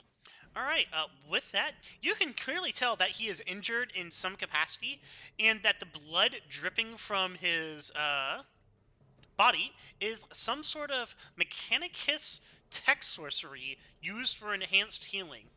You use it yourself when dealing with servitors to heal them supernaturally quickly. If he had Okay. a couple days, he would be back right as rain, but you don't have a couple days. And with the plus 1, it is quite obvious that he either has a concussion of some sort, or his autonomous functions are acting for him. It is possible So he is unconscious. He himself is unconscious. He's probably working on autopilot. Okay, so that is true. Yes. And his arm just randomly whipped out a pistol. Yes. He does. He quite clearly has not anticipated ever meeting Space Marines, so he has not programmed his body to treat Space Marines as appropriately. Mm-hmm. He just sees you as things that are trying to corner him and then grab him.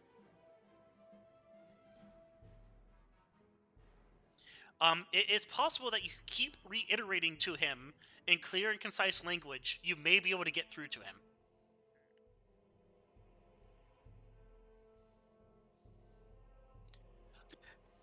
I was going to ask if I could use smelling salts. Whip out the med kit and go, alright, yep, here you go. You could. Alright. Would anyone else like to do anything while Tectonus, Band-Aid is getting his medical stuff?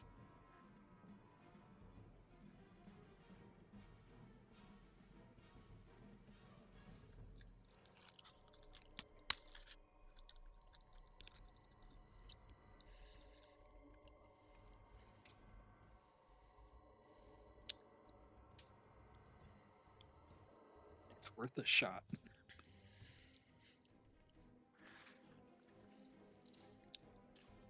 He might still have the receptors still.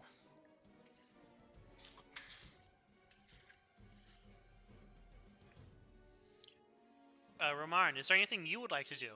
Or would you just like to stand there? I guess probably the most I could help would be trying to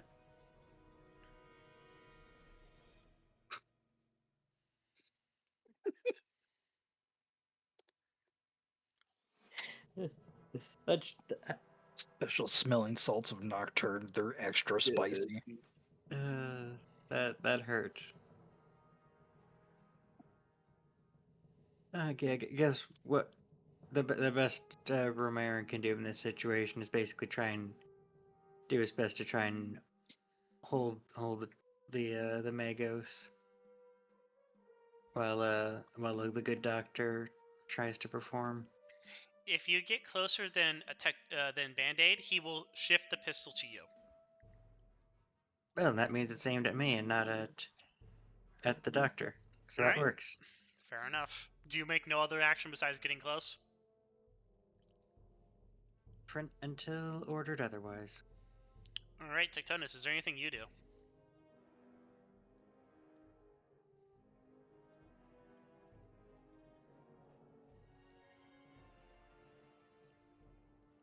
can make you guys bigger.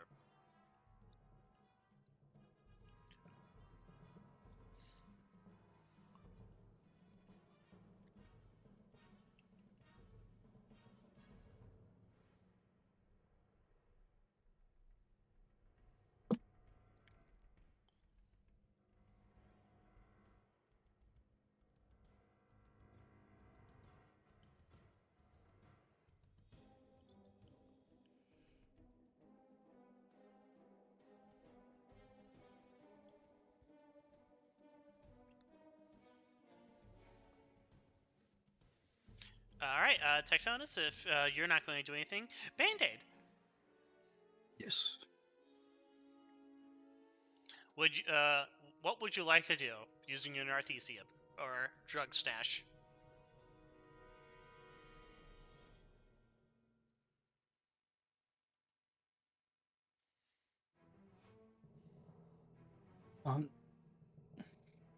Like I said before, like something like smelling salts or a mild stimulant to try to snap him awake.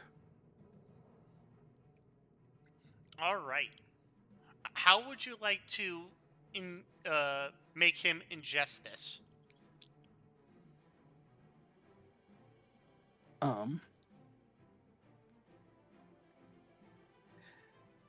I have to zoom in on this guy to see if, like, what's going on. Yes, he has a nose. And a normal-ass eye. Yep. So, much like Tectonus is joking over there, I can hit him with a, like, pocket sand. And because of him inhaling it through the nose, and as well as potentially getting into his eye.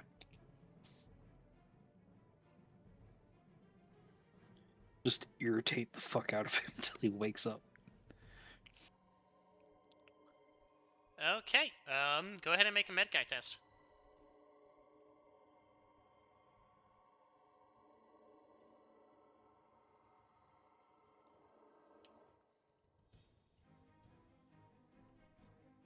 Alright, 4 degrees of success.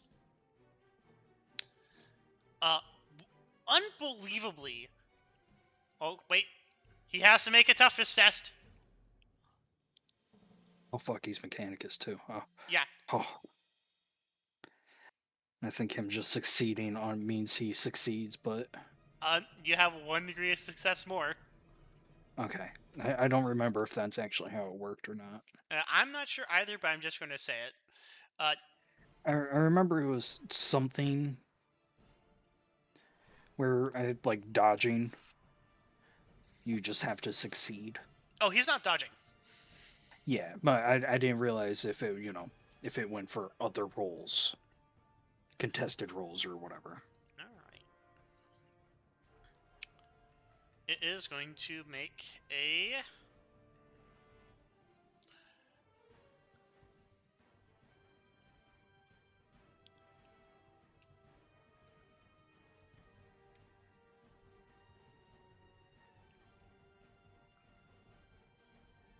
perception test.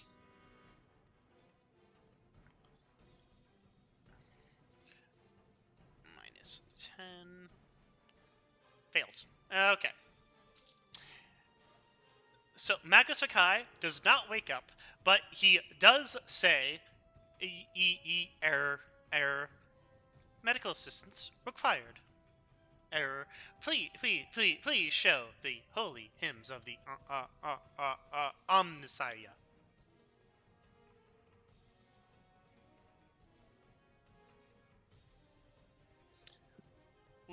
Warning. Audio receptors damaged. Please repeat identification.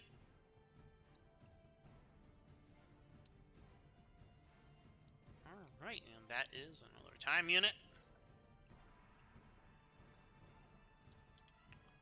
Just reiterate that we're Astartes from the Salamander chapter.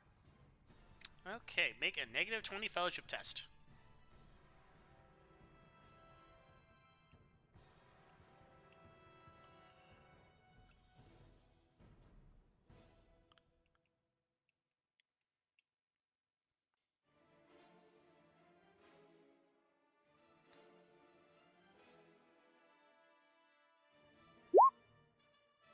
Hey. All right. With that, beneath the bloodied call, a Vox unit crackles into life, and an imperious voice sparks out. Salamander kill team is recognized. I am Megos Biologist Zardos via Kai. Code interrupt failure. Code interrupt failure. I am injured and operating on emergency protocols. Warning, warning. The full maintenance of consciousness is deviation. No longer possible. Lead me immediately to extraction. Omnissiah Vault. Acknowledge compliance. The swarm approaches. This moon dies. Acknowledge compliance. Message repeats. But Salamander kill team is recognized. I am Megos Biologist Zardos Yakai. Code interrupt failure. I am injured and operating. Acknowledged. Pat him on the head. Fucking do Medicaid to him real quick. All right. Make a Medicaid test real quick at -20 because he's going to resist you. He just demanded medical assistance. He's still going to resist you. I'm gonna slap the shit out of this motherfucker. He said -20. Yes.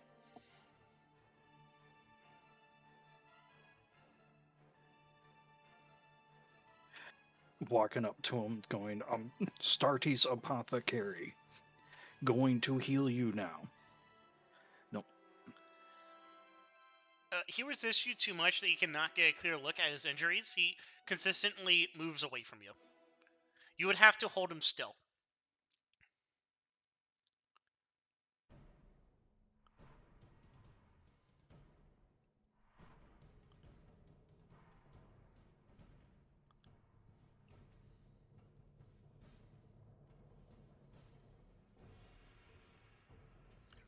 Alright, that's another time unit. You now... We're like, where's the core? You can actually see the core now that he's not, like, overtly resisting you. You can see it's hanging from, like, his neck next to his Omniscient cog. Okay, he has it. Can we lead him away? Yeah, he will follow you now. Alright, cool. Then let us away. Alright, you exit the facility. Alright, Tectonus, roll me a D100.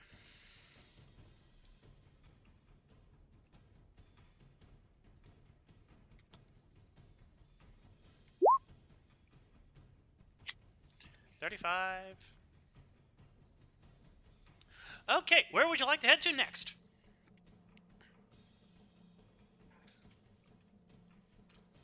Where's extraction again?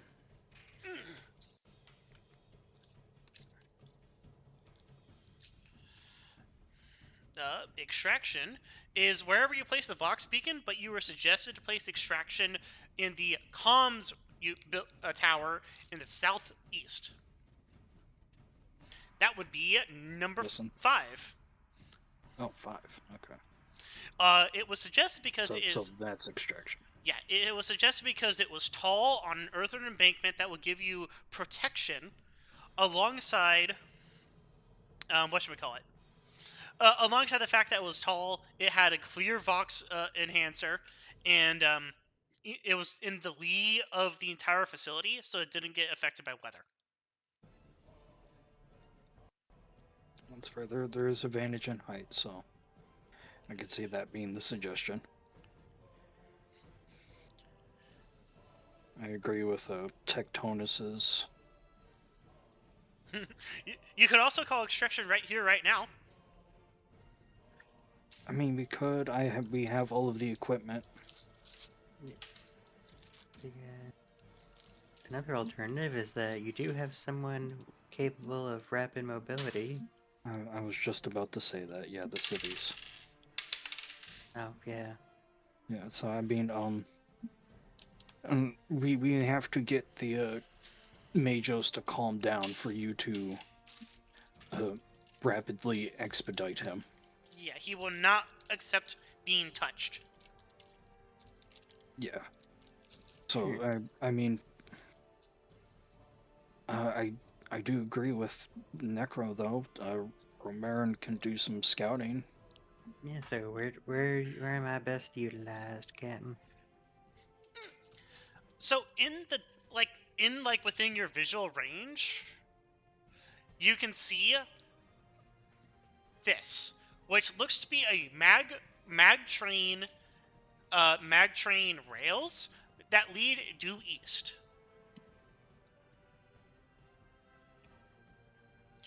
You can see this map, and you could consult it, and you would be able to see what number 2 is.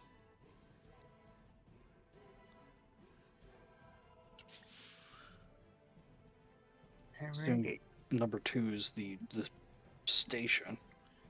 Yep, looks like it. And then 3 is the rail line, but I mean, if we're looking for civilians, like where would our best bet be besides the commissar over here? That probably also has a holdout going on themselves. Alright, so 8, which is to your south, is the gatehouse / transport station. Okay. It didn't look like it had any activity. 7 was the primary refinery unit, which if there was anyone who was deliberately hiding, that's where they would hide at.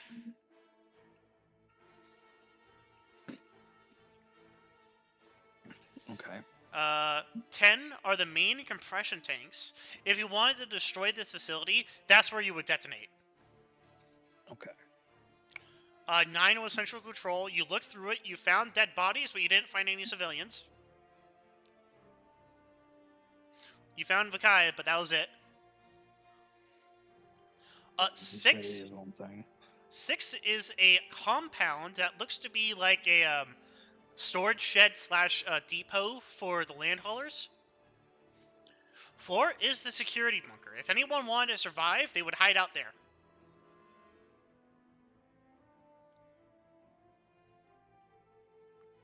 If anyone was in vain hope of another train coming, they would hide out here at 2.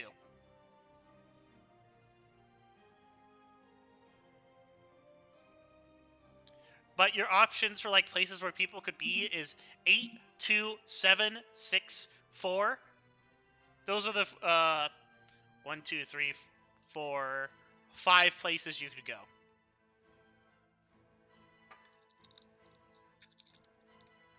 The incredibly dumb part of my brain says to split up. That would be the best way to utilize a speed advantage that is only available in one unit and not the others. Yeah.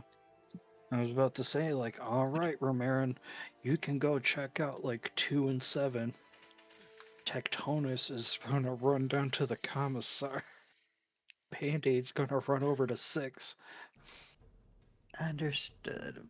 Head over to 2 as soon as I get the chance. And that was just my suggestion. Tectonus, do you have any? Out of character, I would not suggest splitting up, but if you want to split up, you may split up.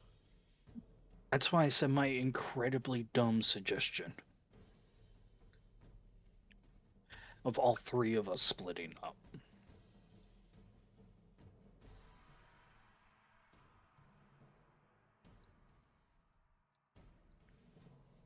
Tectonus, do you have a suggestion? Or any opinion one way or the other? I know you all just had the original suggestion of moving south to the commissar. And how much time do we have left? Let me check. It has 4 hours and something? It has been 30 minutes, roughly. Yeah, 4.5 hours, okay. To where, though? That's where we're where are we legging it to? And who is legging it where? Because Romarin over there can fucking fly. Alright. You're going to get the commissar? Just letting everyone else do their thing? That's some Salamander shit, man. Okay.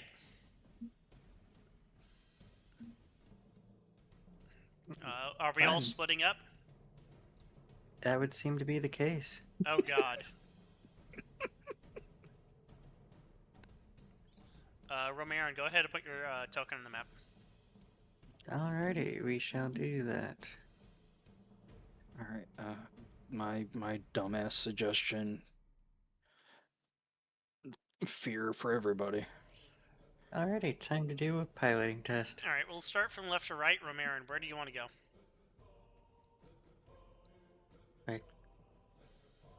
Wait, we're doing left to right or right to left? Left to right on the Blood Romarin Tectonus Band-Aid. Oh, okay, that one. Right. Yep.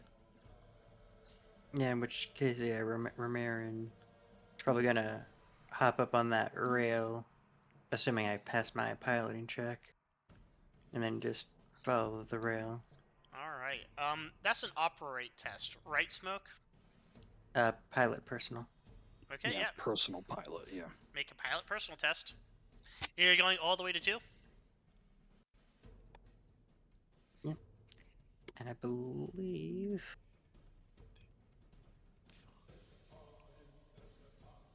Yeah, yep. I'm gonna sit here and figure out how... Nope. Oh, that's right. Movement works different. Nope, alright. So you're just sprinting, right? Yeah, that's the best I can do now. At least until you can try again. Alright, so you want to move 5 squares. Go ahead and move 5 squares and then roll 1d5 minus 2.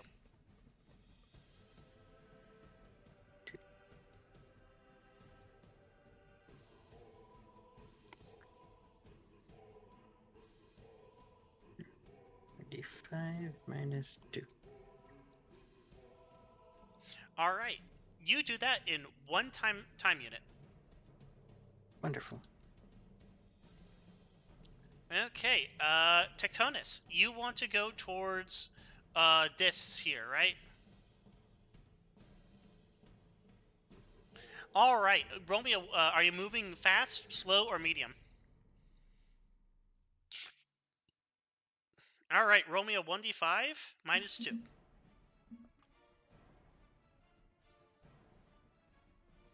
This last order before we break off is, alright, y'all haul ass.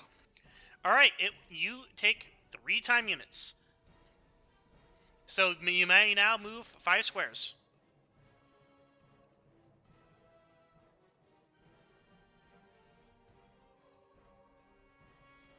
Okay. Band-Aid, where would you like to go? I'm going to try to run to 6. Would you like to be through the guard post and then to 6. Through the gatehouse? Yeah. Okay. Do you want to search the gatehouse? Do I see anything of interest? You would have to check. You said, like, from a glance, it did appear there wasn't much going on. Nope, but it's also dark and smoky. It looks like a wildfire is happening.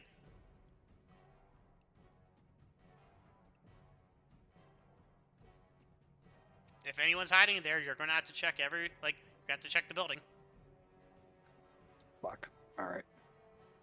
I will check the gate post. Okay. Roll me a d5. You got it.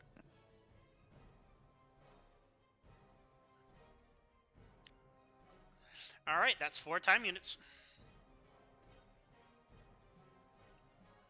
Alright. 12.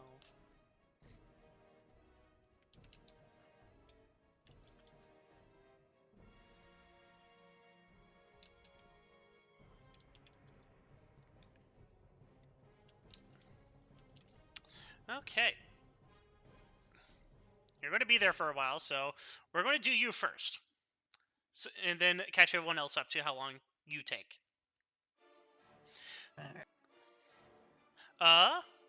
Smoke, you enter the wide hangar doors of the refinery complex's gatehouse. It hangs open like a broken wall, leading to the darkness of transportation sheds within. It seems deserted and abandoned, with debris and old adept-scribed printouts thrashing around in the chill wind. The papers no doubt scattered in the panic of a fearful flight. Of the cargo haulers and other vehicles that were housed here, there is no sign save for the track-rutted earth. It is then that please go ahead and make me an awareness test.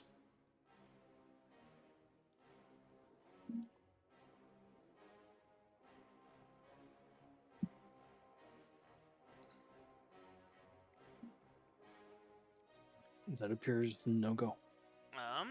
Alright, this is an agility minus 20. So, you are preoccupied with looking, but the Hormigons are worse, as... Come on. 7 Hormigons come out from the rafters all around you to attack. Roll for initiative, please. Okay.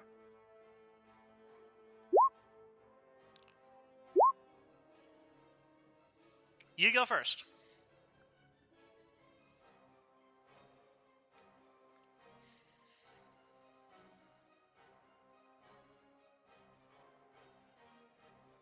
What would you like to do? They are all within short range of your bolter, within a building, but they have not gone an ambush on you. So you get to make your turn first.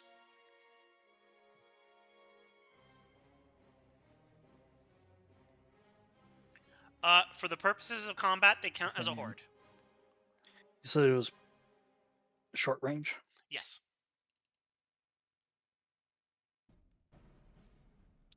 I will go full auto, half aim, and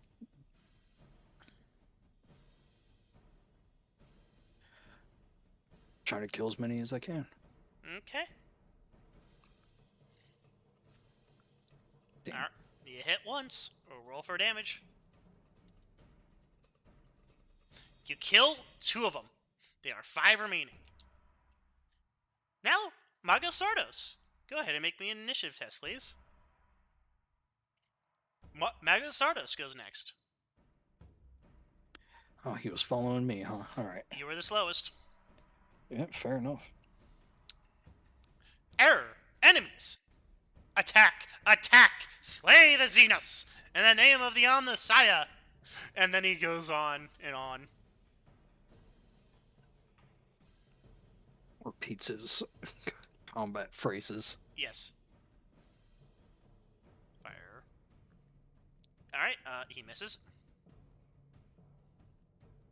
And then he's going to use his last scalpel. And Nice. he hits once with the last scalpel. Righteous furying it! He cuts an anatomical diagram of the Hormigaunt by cutting it in fucking half. It is dead.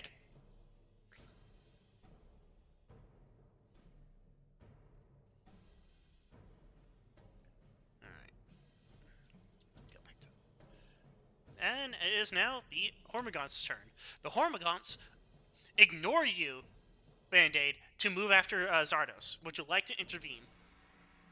Yes. Alright, make me an, let's see. Make me, is there any appropriate skill you would like to make? Perhaps intimidation? Yeah, that sounds about right. Make me an intimidation test at plus 20. You are fast.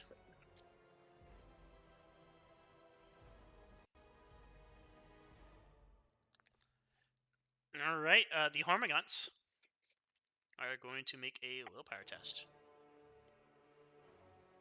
The Hormigants are suitably cowed by you, and they hiss at you, and they stop, and then they think, and then they move to attack you. They charge Good you, shit. Good shit. and they hit you. Yeah. Would you like to parry or dodge?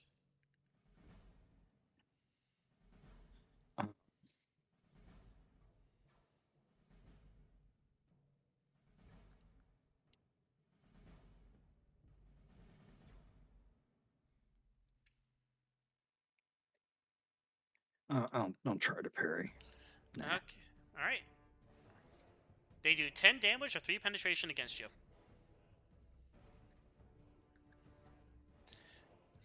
It is It- Go on.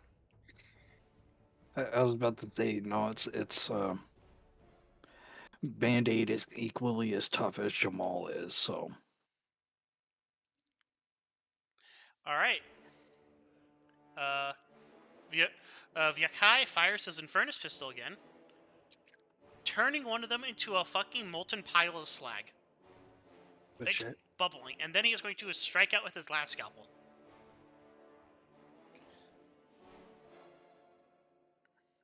And then he kills another one. There's 2 left.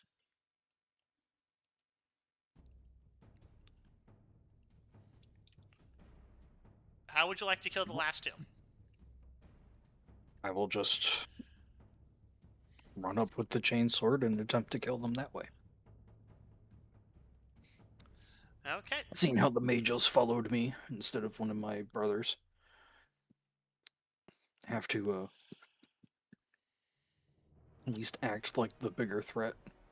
All right, and with that, you kill the last 2 Xenos. They are dead.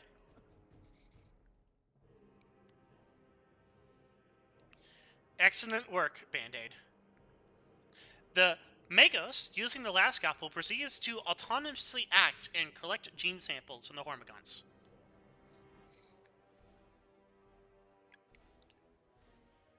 Oh, hey, look, I think that was another thing we were supposed to do. Alright, Smoke, you are now at 17 time units because you went to combat. Yep. Alright, it is now going to be Necro's turn. Alrighty. Would I be allowed to try again for the test? Yes, of course. Right, this time I'll use a fate point to add a +10 to it.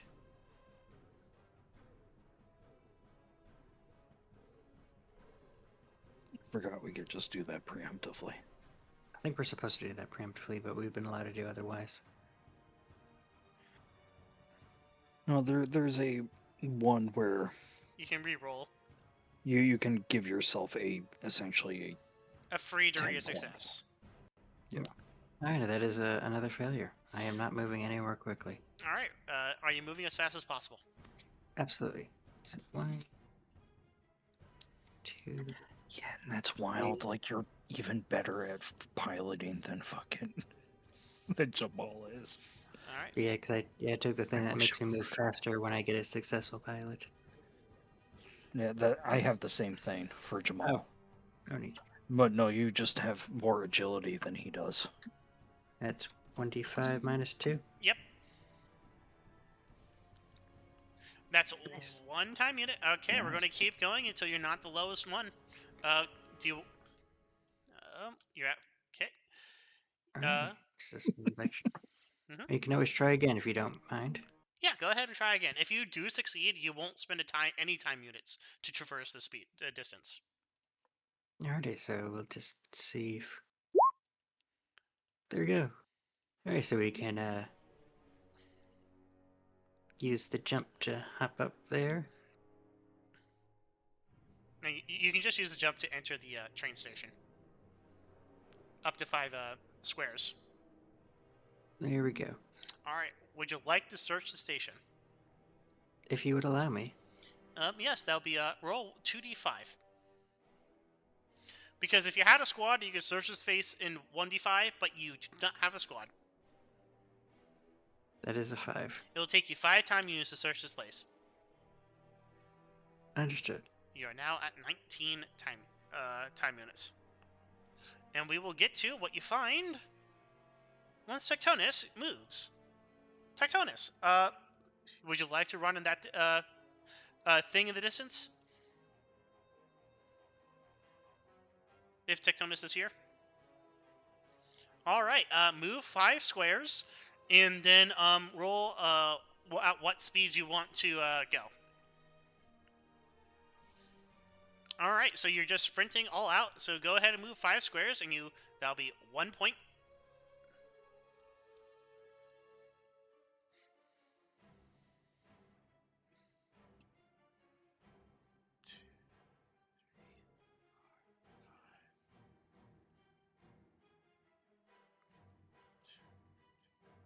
There we go.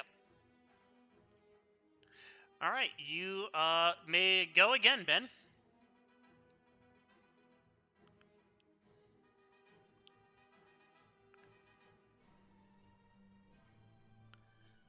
All right, one more time, unit. You may move 5 squares. All right, you reach to the end of a blown-up refinery. The place is billowing smoke at a prodigious rate and is lying low. It seems like it was hit with a fucking bioplasma in an attempt to shoot down the shuttle that seems to be to your north. There is nothing alive here. It is just a building of rubble.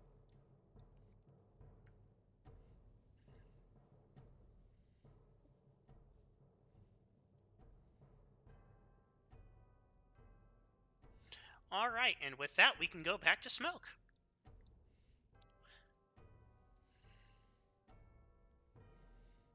Well, shit.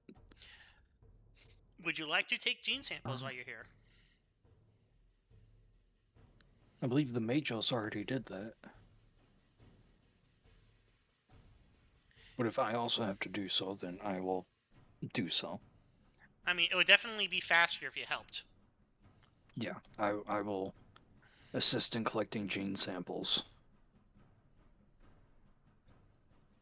Assume that's a Medicaid test. Yeah, that will be a Medicaid test plus 40. Oh. Yep, you do so. Yeah. I guess that's 6 degrees of success then. Okay, that will take, with that level of success, that only takes you 1 time unit. To get all the gene samples? Yep. Alright, and what rate does the Magos move at? That's a good Is question. he, like, stuck at medium speed, or does he actually, like, keep up with us? He can only run at 18 meters a second. 18 meters a turn. And that's running.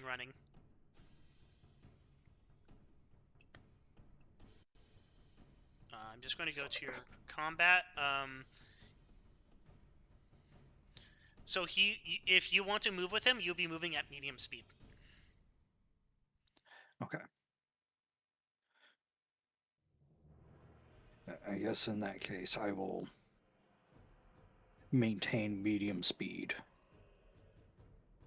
and make my way over to number 6 over here. No, I said shuttle, Ben.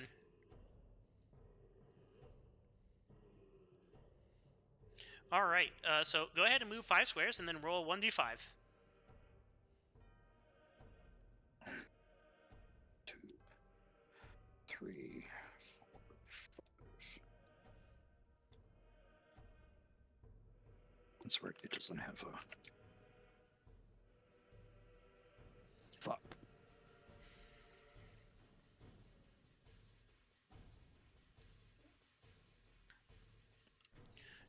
All right, we go back to Ben. Ben, where would you like to go?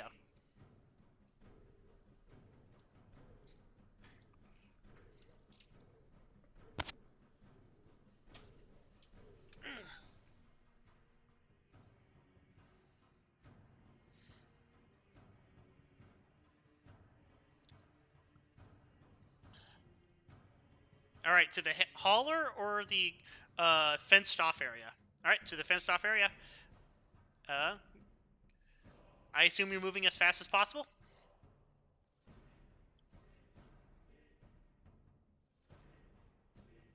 All right, that's a 1 time unit to move 5 squares.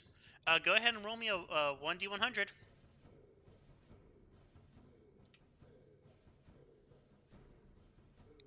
All right, 82.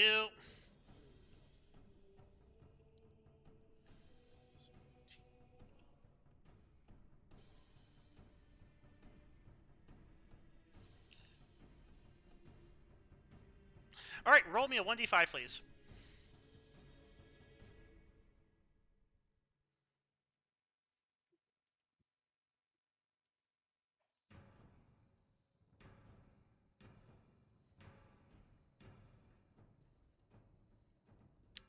Oh, no. 5 Tyrannid shrikes scream in from the air, moving in to kill you.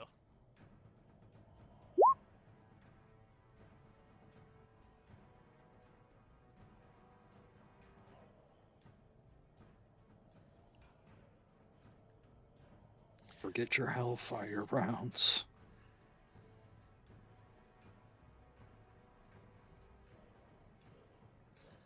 Alright, while you contemplate that, Necro, you finish searching the building you're in. Yay!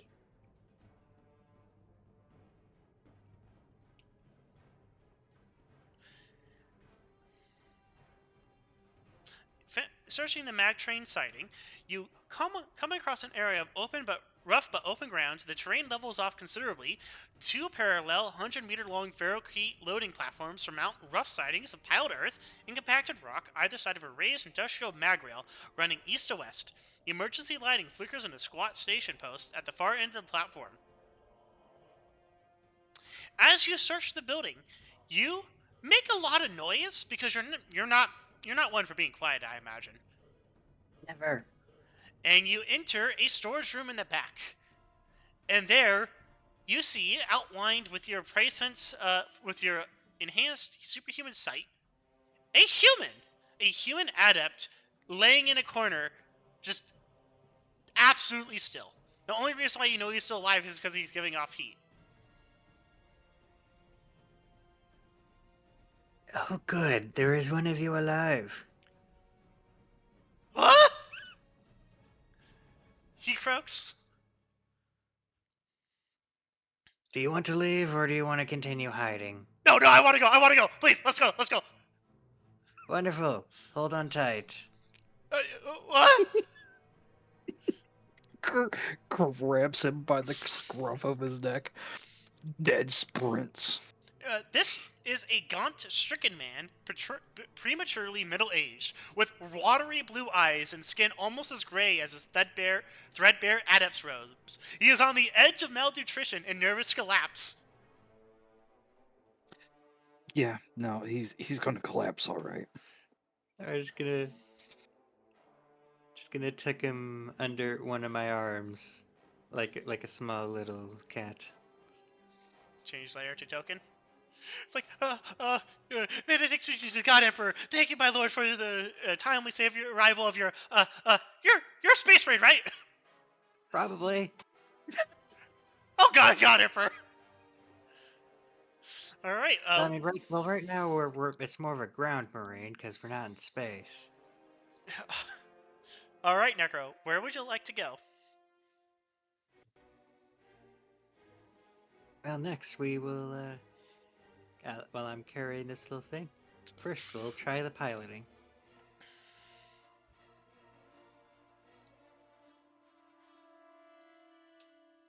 Well, you can go up to 5 squares without spending a movement action. You can even carry this guy because he's not a space marine. 3, 4, 5. Okay. Well, it's still your turn. All right. I'm assuming I won't be allowed. Would I be allowed to do the pilot test again? Yes. Alrighty, so I can in theory just keep chaining these. That's nice. It's so fucking rare for you to get a pilot test, guys, that I'm just going to allow you to keep doing it, unless you're like in combat. I mean, it lasts Oh, for no. a long time. Oh no. What do you mean it lasts for a It long doesn't have fuel. Yeah. It's literally just on a recharge timer. There is no like critical failures for this, Necro, so you just have to use rest run. Okay. In that case, we'll just keep running along the rails. Because I'm basically the size of a small car. Necro accidentally sets the acolyte on fire a little bit and has to dust him off. 3, 4, 5. All right, make your roll. 80. No, your Alright. 1d5 roll.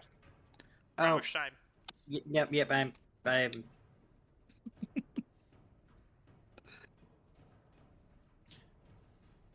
jetpack is so fun. Oh, it costs you 1. This is so fast. Yep.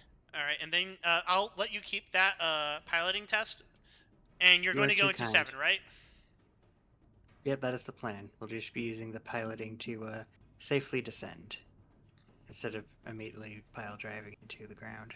Into 7. Yes. Okay. So you're now in 7, and then we're going to go back to Ben. Hey, Ben. So you know that meme where Perry Piper is like surrounded by all the black guys? It's that time. Oh, Ben, you got this. Are you there, Ben? They're a bunch of bitches. You just set them on fire and they're gonna drop like flies. He got supremely unlucky. And look, he can hit anything. Anything. Well, I don't know what fire selector you were on, Ben, so you're going to have to tell me how many times you hit.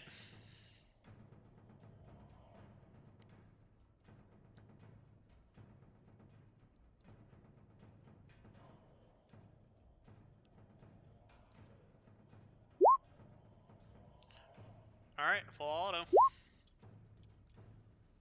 I don't know, you're the one that has your character sheet open, right? Yep, it's 4. Alright, you got 2 Righteous Furies.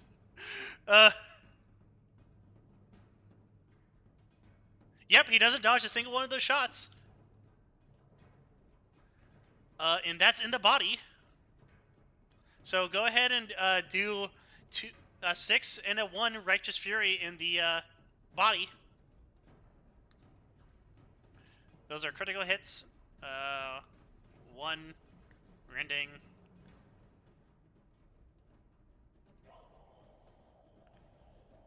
Okay, the target goes prone. It was 20 meters in the air, so then that's great. How does falling damage work in this game? Smoke, can you look at falling damage for me real quick? You can attempt to do so. Thank you. Because the target is immediately knocked prone and takes 4 levels of fatigue. So that's resistance. 10.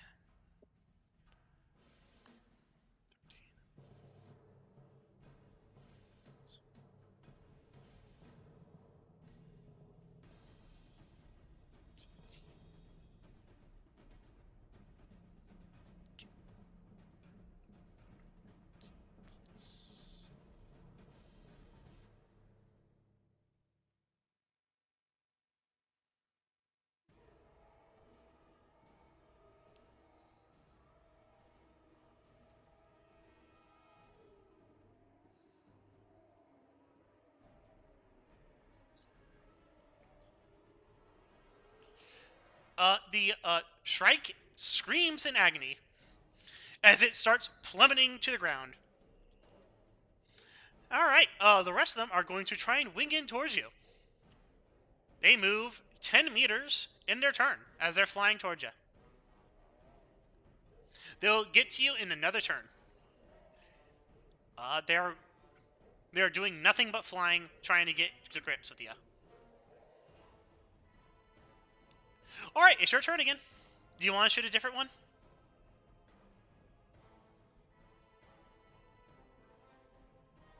Oh.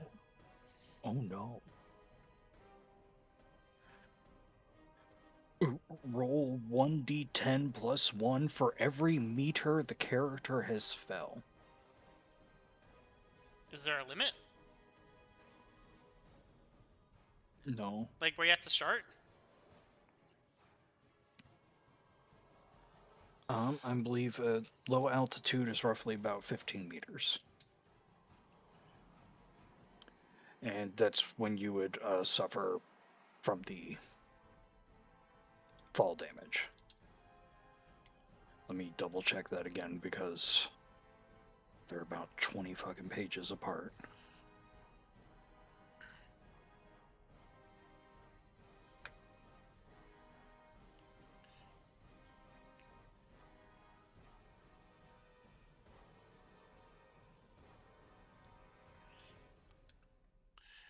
Okay. So that's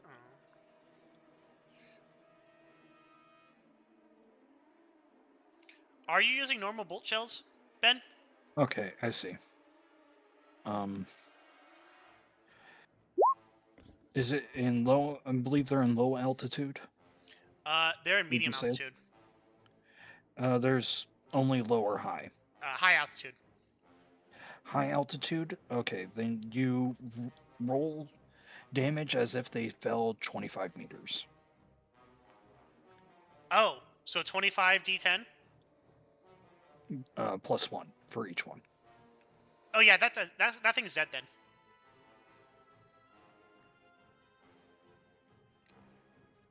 Dead. Yeah, because that's at the very minimum, that was 50 damage. Oh, ignores natural armor. Okay, you roll Righteous Fury, so go ahead and roll Righteous Fury. Roll a d10 for me.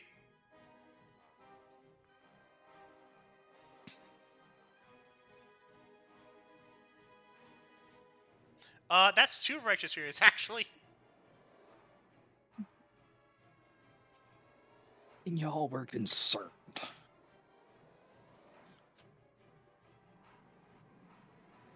Well, you're not shooting a horde, you're shooting individuals.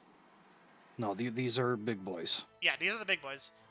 You got swarmed by an elite. 5 of them. Alright, so you hit that thing twice with Righteous Fury in the right arms. Oh, okay.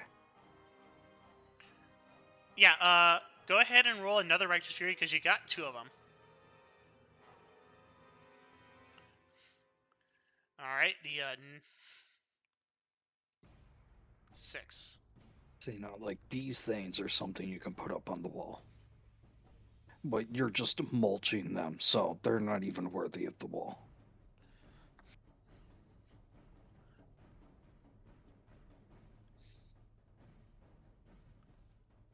Okay. Toughness test. Knock all of them prone.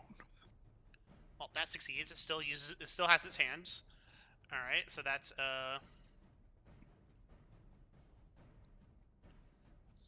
plus 1 plus equals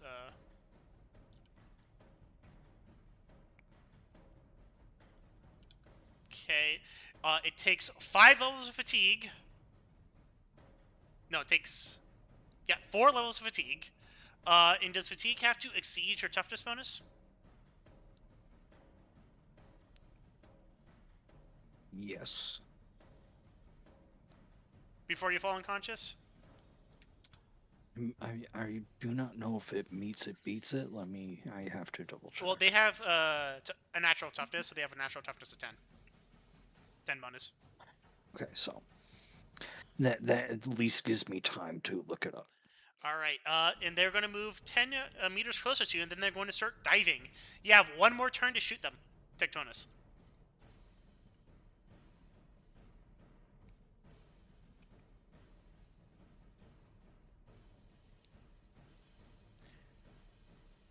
All right, you shooting the same one you shot last time, or a different one?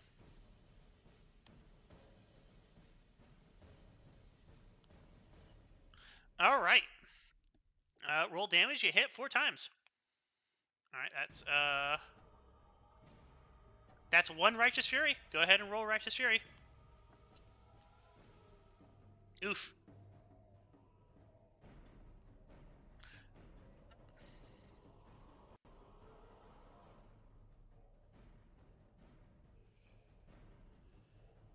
Unfortunately, it's not holding anything, so...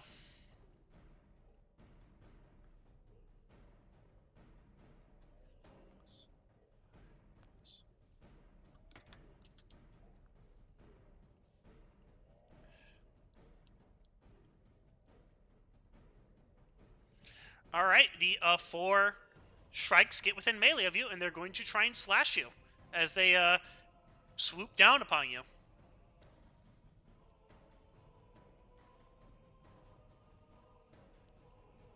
Strike number 1. with, let's see. What else does, fatigue do? Does it give you, like, negatives to attacking?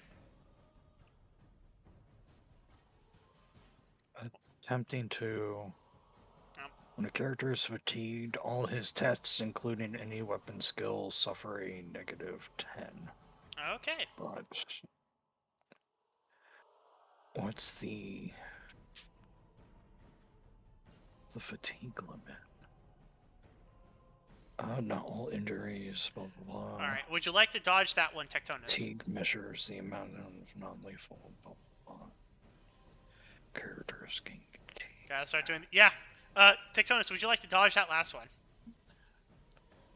A character takes a number of fatigues equal to still function, albeit with some side effects. Should a character take a number of levels of fatigue in excess of his toughness bonus, he collapses unconscious.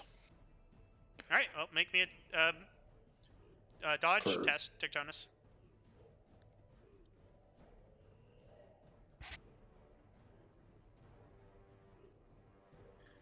Okay. So if you have any fatigue, you have a negative 10 on all your tests. But if you have more fatigue than you have toughness bonus, then you collapse unconscious for 10 minutes minus your toughness bonus. With a minimum of 1. You have fate points, Tectonus. You can make a reroll.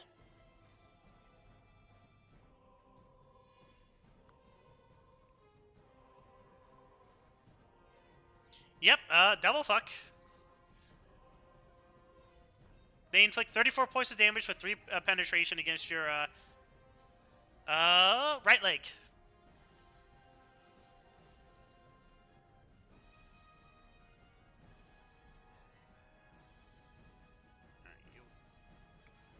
So you would have a negation of 12 plus your armor. Yep, soak of 22. So you take 12 points of damage.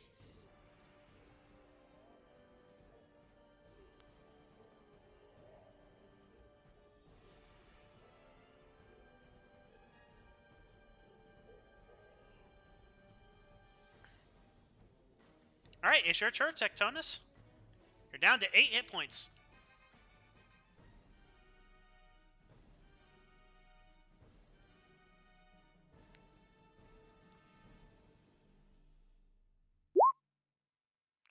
Alright, is this a different one or a same one?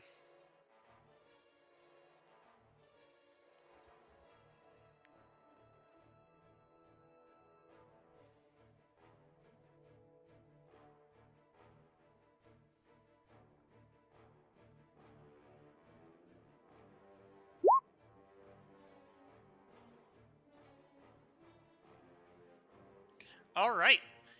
You kill the healthy-looking one of the 2 that you wounded earlier. And the guys are going to come back around and try and swoop down at you. They scream in alien hatred as another one of their numbers fall. Would you like to try and dodge it?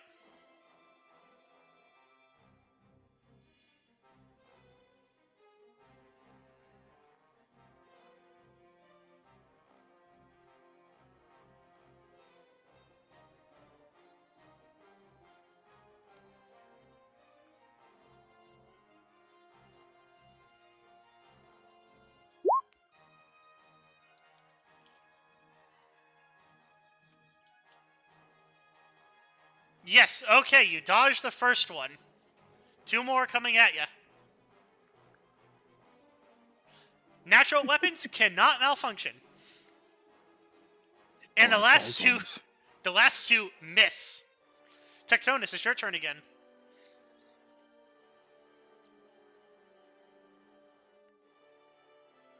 Who has the emergency beacon again? It was Tectonus, wasn't it? You do? Okay. No, yeah, I was given the Vox The Vox beacon and the emergency beacon. You... It's very lucky you have it, not Tectonus. I remember someone said when I got back, you have this. Okay. So unless someone actually does have it and I don't, I'm just going off what I was randomly told when I sat back down. Alright, are you shooting one that's already been hit, or one that's uninjured? Holy shit.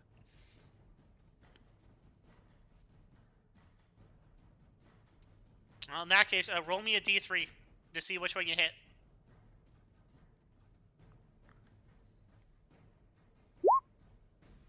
Alright. Roll me 2 Righteous Furies, please. Yeah, alright. Combat. And this is in the body. 3, rending. The target is stunned for 2 rounds and has 4 levels of fatigue. 4. And that's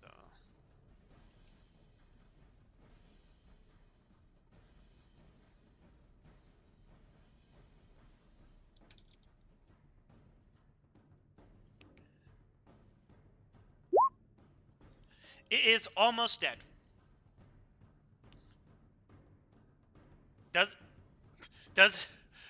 Sorry, Necro, I know it's almost time for you to go.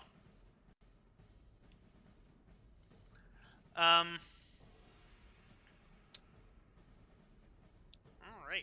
it is stunned for 2 rounds, so that means there's just 2 more strikes are going to move in to attack you. It's flying in its side. Oh, yeah, you're right! It goes prone. It is going to make an agility test to see if it can, not eat shit. It does not eat shit. It just, it doesn't take any damage when it lands, I should say. Alright, and the wounded one's going to attack you. Would you like to dodge? And the unwounded one.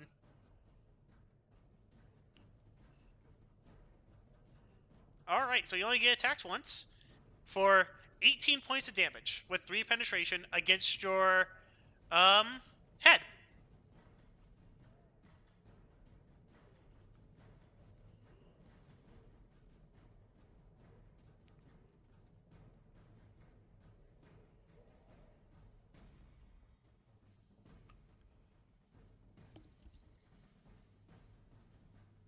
So that means you have a negation of 12, 5,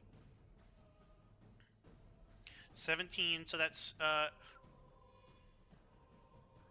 2 points of damage. Let me just... 5 plus 12 equals minus 18. So 1 point of damage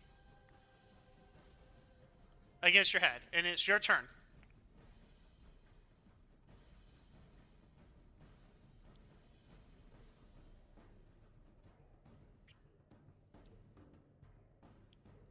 Alright, which one would you like to shoot?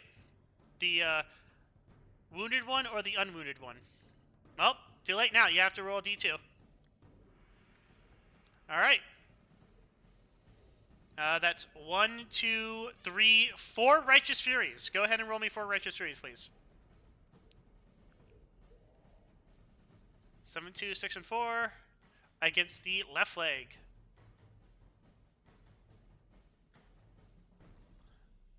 Ding.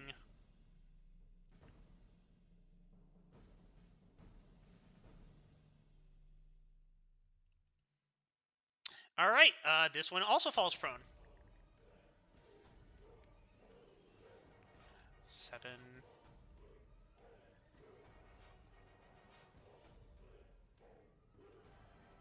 Nine levels of fatigue.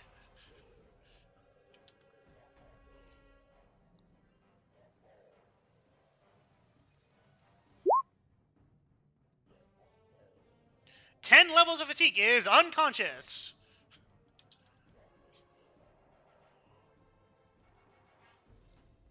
12 levels of fatigue. It is definitely unconscious, and that is... Okay. 10, 11, 8 plus 8. 37 points of damage.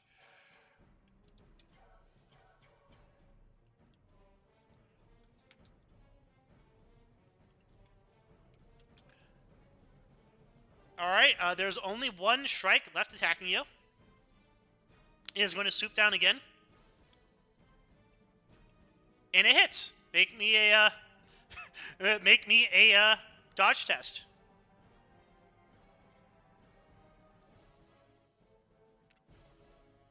Would you like to use a fate point?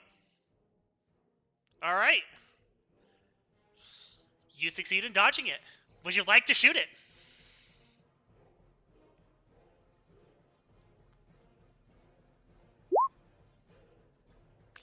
Alright, do damage.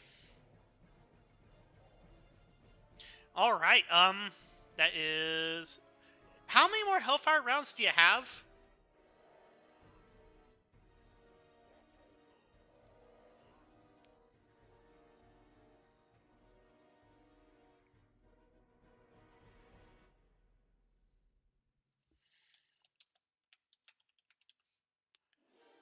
Alright,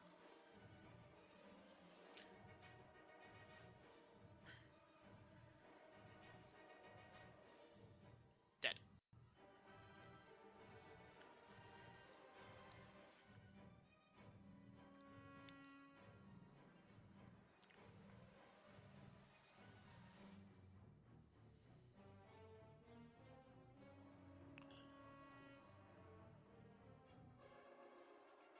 Alright. That means it would be the...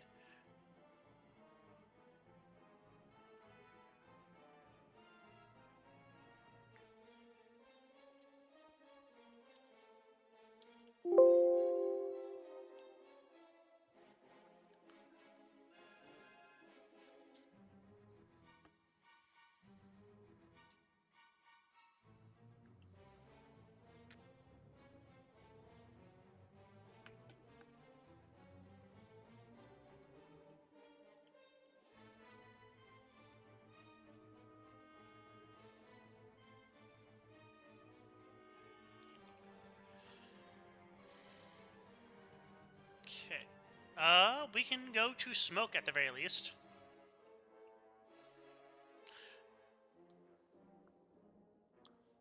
Smoke. Do you want to keep making your way Yes. towards 6? Yeah. Alright. Tectonus is out of, rounds. Tectonus, go ahead. You know what to do, for the roll. Tectonus, you still, as soon as you finish that last one, the, one that was stunned for 2 rounds stands up and looks towards you. You have another round to shoot it. Do you want to shoot it?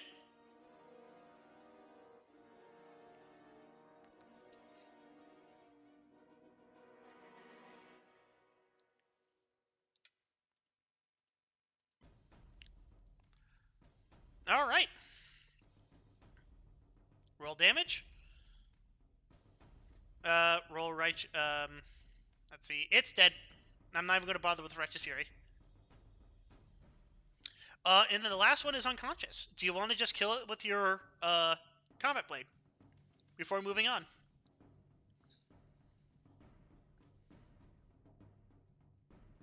Okay, go ahead and do so.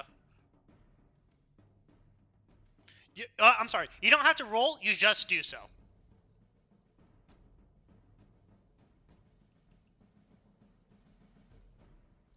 Alright, Ben, you have finished slaying all your enemies. Necro, you still there? I believe so. Yeah, I'm so sorry. We're doing it as quickly as possible. That's fine. You have reached 7. I have. You have reached the refinery itself. Roll 2d5. Do you want to search it? I would say so. It's the main reason I came here. You did say if someone was hiding, this would be where they would hide. So All right. 2d5? Yes. So I should read this first. Their main refinery complex sits on a jagged plateau of rock jutting up from the tundra below. Only a portion of its true extent is visible as an irregular crown of pipe networks, antenna masts, and squat metal buttressed buildings standing out against the rocks. All is silent save for the swaying of overhead cable lines and the bitter wind.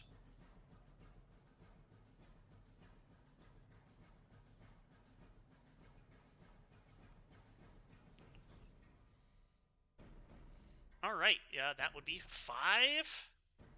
Okay. Yeah, that'll take a little bit. Yes, that will take a little bit. So we're going to get to what you find later. Go ahead and roll me a Yay. D100. Okay.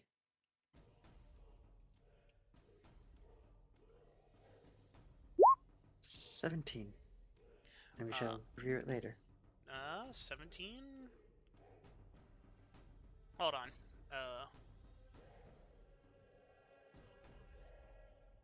Okay, roll me 2d5, please.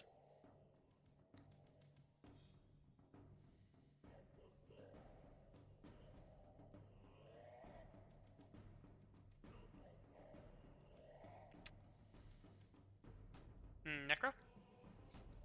Yes, sir. Roll me 2d5, please. Oh, another 2d5? Okay.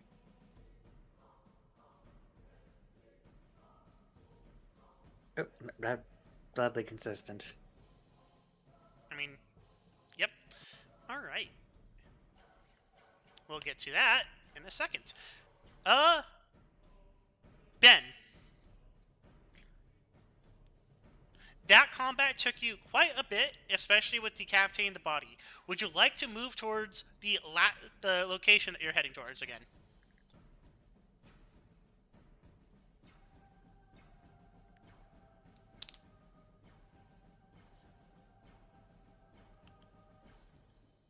All right. Go ahead and I'm just going to.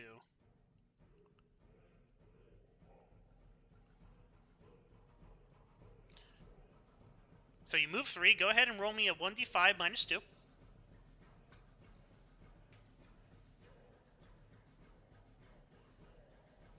All right. That's 3 time units.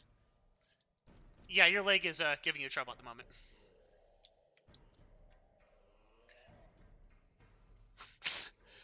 All right. You find storage sheds. They have been broken into, and there are tools and materials strewn all about.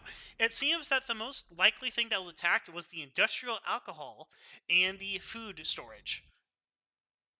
Bodies are strewn across, half eaten. It looks like they were killed by strikes. None of them look to be Imperial Guardsmen. They all look to be convict workers.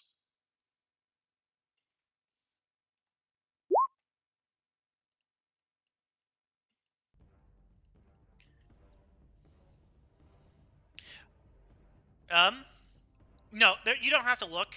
Unless they're hiding in the sheds, which take you, like, literally a minute to go through, there's no one here. They're all dead. It seems like the strikes were drawn here by the food that was strewn across everywhere. Yeah. There was no commissar here. Alright, so you want to move 2 squares that way? And then towards the bunker? Okay. It is still your turn. Would you like to make a another movement roll?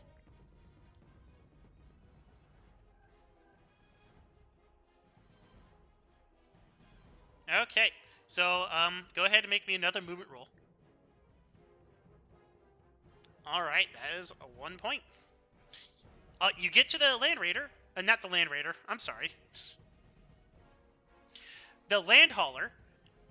And the enormous behemoth, about the size of what a modern-day dump truck, seems to have been filled with guardsmen at one point. There's energy packs, there's a helmet, there's body parts. It looks like this was torn apart by strikes, and the direction that it was headed towards, followed by more tracks, is going along and then around towards here.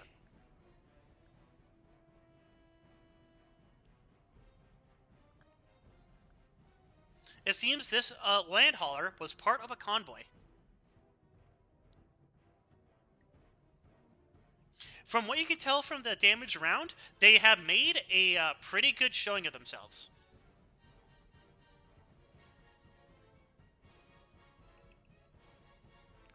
Alright, you may move 3 more squares towards the bunker, and then Band-Aid. Make me another movement roll.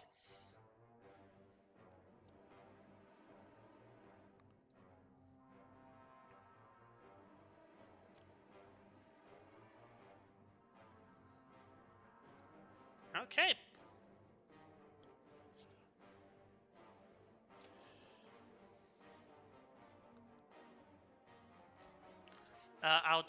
There you go. Okay.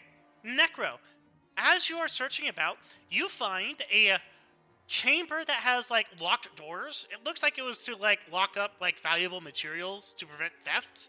And you see the doors being clawed at by 5 Hormagaunts. And you hear the screaming and the harsh guttural voices of Low Gothic.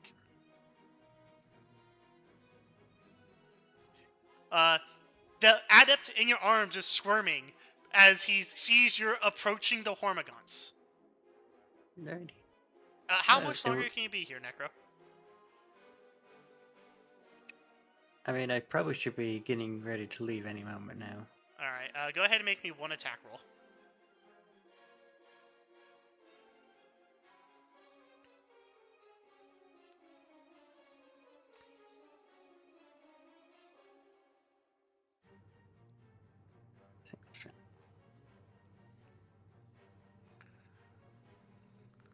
We can assume that the Acolyte's just going to safely wet himself in the corner. In his arms. Or wherever he ends up. There we go.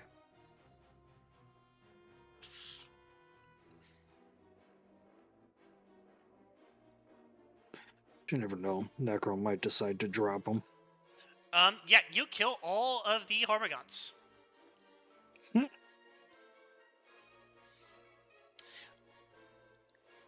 The screaming stops almost as soon as you found it. And you hear the adept just praying a benediction to the Emperor as he is splatted wetly with blood. There is silence, and then... who goes there?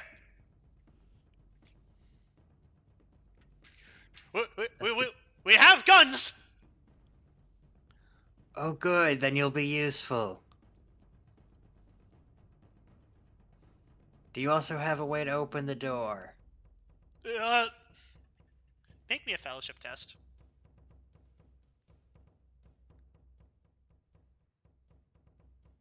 Flat, I'm assuming? Yep, flat. Okay! And then you see the door open, and you see a tight storage room that's, like, filled to the gills with, like, rations and alcohol and people. They have been doing their duty in the corner, and it seems like there's about... roll me 3d10, please.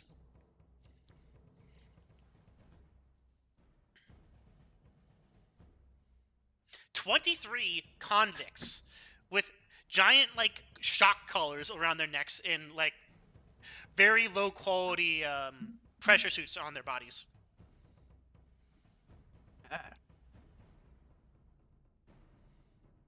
Well, this is not what I was looking for, but good enough. They are armed with stub rifles, which are basically bolt-action rifles, and the various tools that they had used in their daily functions as prisoners.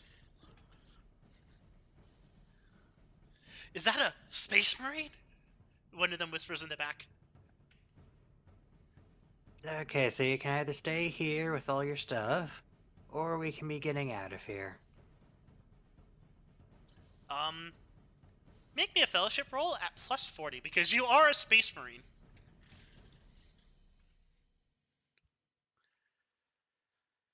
And there is a corridor of corpses, and it looks like the Hormagaunts got very close to breaking in. Yeah, let's go. Come on, boss, let's go. It's like, yes, okay. On your way, my lord. The leader of the group says, hefting a riot shotgun.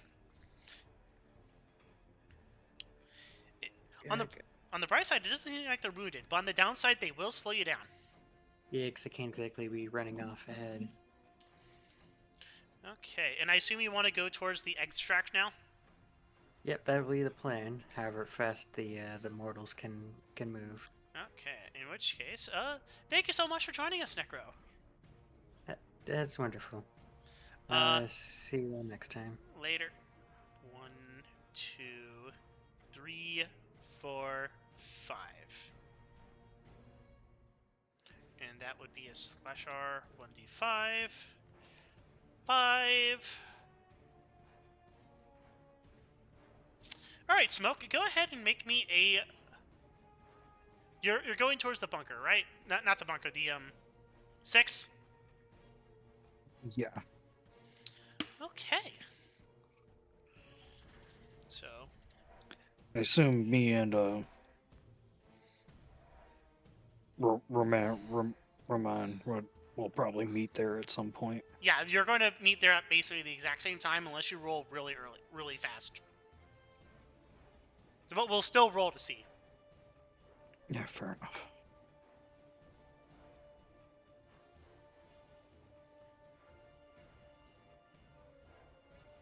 Alright, so you get there at 29.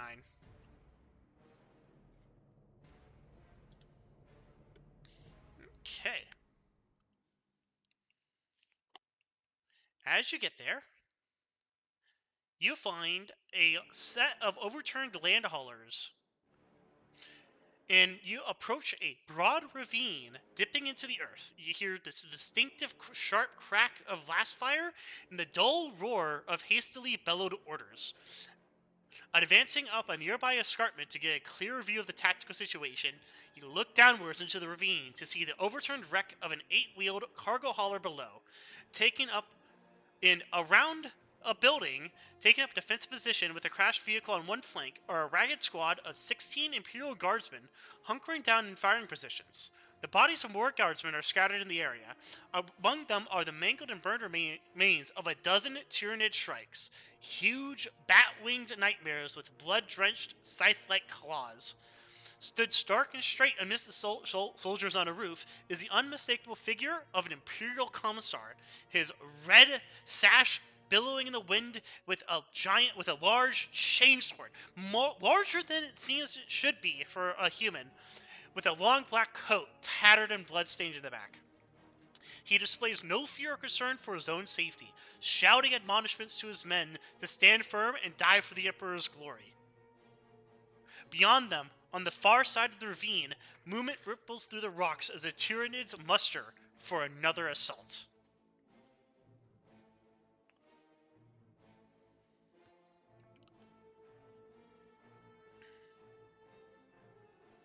So you would be over here. Oh, Control V.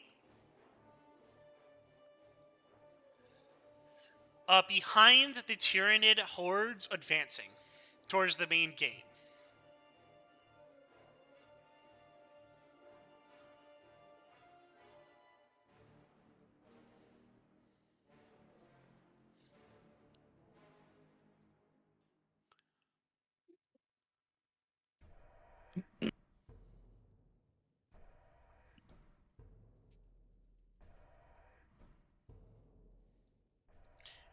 What would you like to do?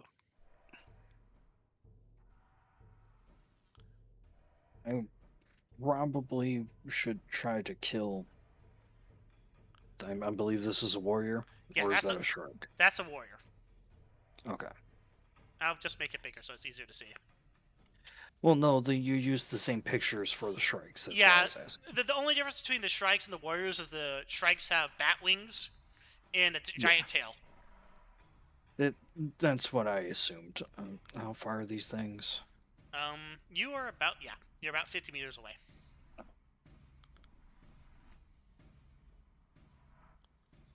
gonna move to your Shrike profile.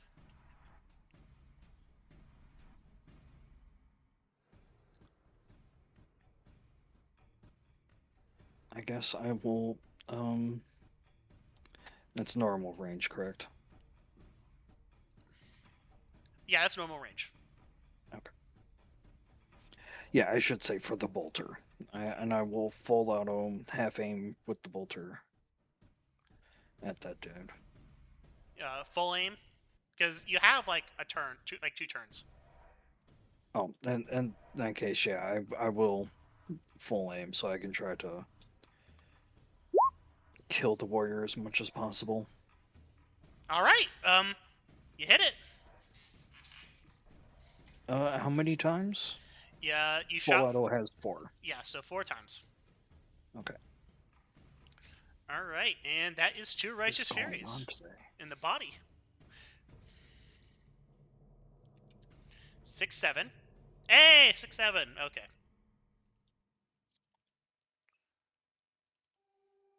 And bolter's explosive. Also explosive. Thank you for saying it, Ben. It is stunned for 7 9 rounds levels of fatigue.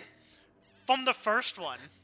Yeah, and then followed up by additional 4 levels of fatigue. It's dead because it can't stop the blood loss. Yeah.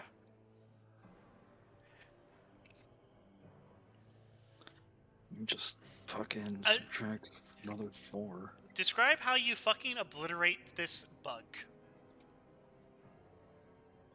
Band-Aid just rolls up. As he looks back to the Majos unsteadily swaying behind him, thinks about rushing into the fray and just shakes his head.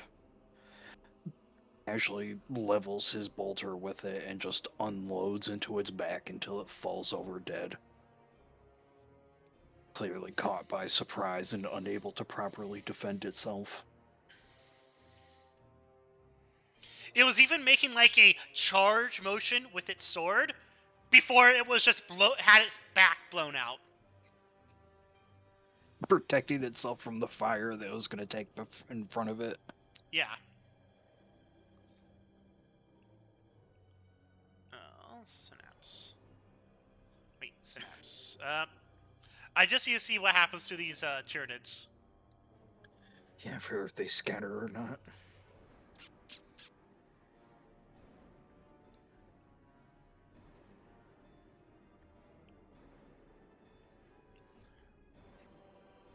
All right. They are going to. These Hormigons are going to make willpower tests. They all scream in panic and alarm as their synapse creature soon after dies. They're going to chase after the closest source of meat as they begin to feed. Alright, the guardsmen are going to make a turn to shoot.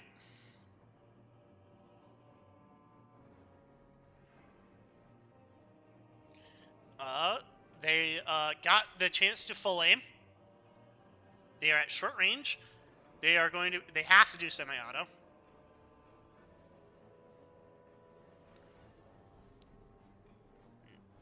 And they're firing. They're going to fire again. One more time. Okay. It's 2. There's...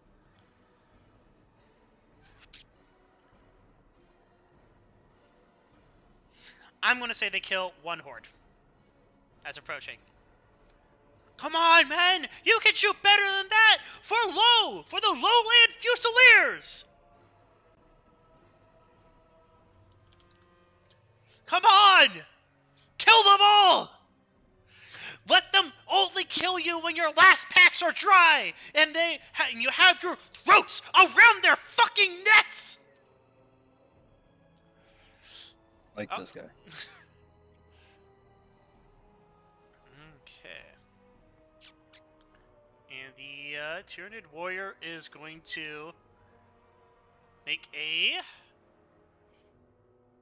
It's going to run up to the... Full move up to the wall, and it's going to attack the wall. because it's charging the wall to try and break it down. All right. The wall is not resisting. It's just going to attack. The wall is gone. So it then moves on. The Hormagaunts are going to charge forward.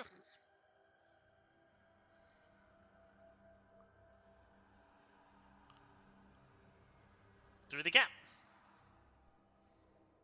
They are screaming, baying for blood.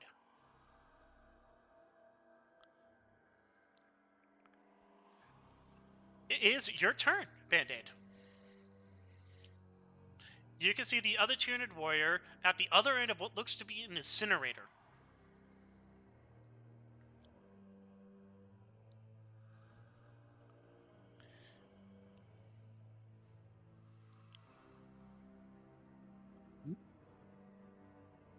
I guess I will try to run. Okay, you're going to go down the escarpment to close the distance. Yeah. There, I have ran. Alright, Vyakai is going to move 1, 2, 3, 4. No, he is too far to shoot. He has a really short range on that fucking thing. It's a melta pistol. Okay, it's a fucking shotgun. Yeah, whatever it hits, it will die. But he has to hit. Redirect to the east. Kill them. Don't let them get in range. You remember what happened to Filion? And you hear a chorus of "Aye, sir!" as they open fire. Oh, that's a miss, even with the +10. And that's another miss with a +10. God, by the Emperor himself, I will do it! I will kill them! And you see the Commissar rush over to this side, and he produces a plasma pistol and fires it. Death to the enemies of man! Kill the Xenos! Slaughter them! Single shot, fire. He hits. One hit. That's not right.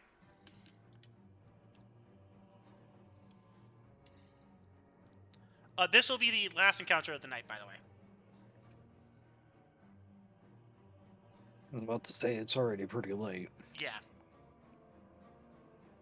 You just want to hold it here until next time? Okay, that was our problem. He had +7.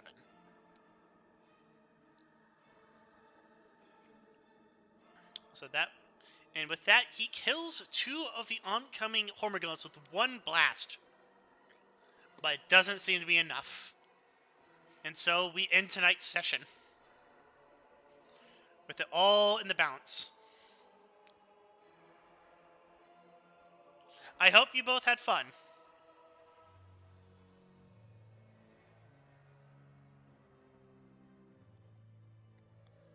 Yeah. Just tired. Yeah, I don't blame you. Sore. Ouch. Okay, in which case we are going to go back there. And so next time on Deathwatch, will the Imperial Guardsmen survive? Will Romarin arrive with the reinforcements in time to save their lives? Or shall many of them die before Band-Aid is able to kill all the Xenos? Tune in next time!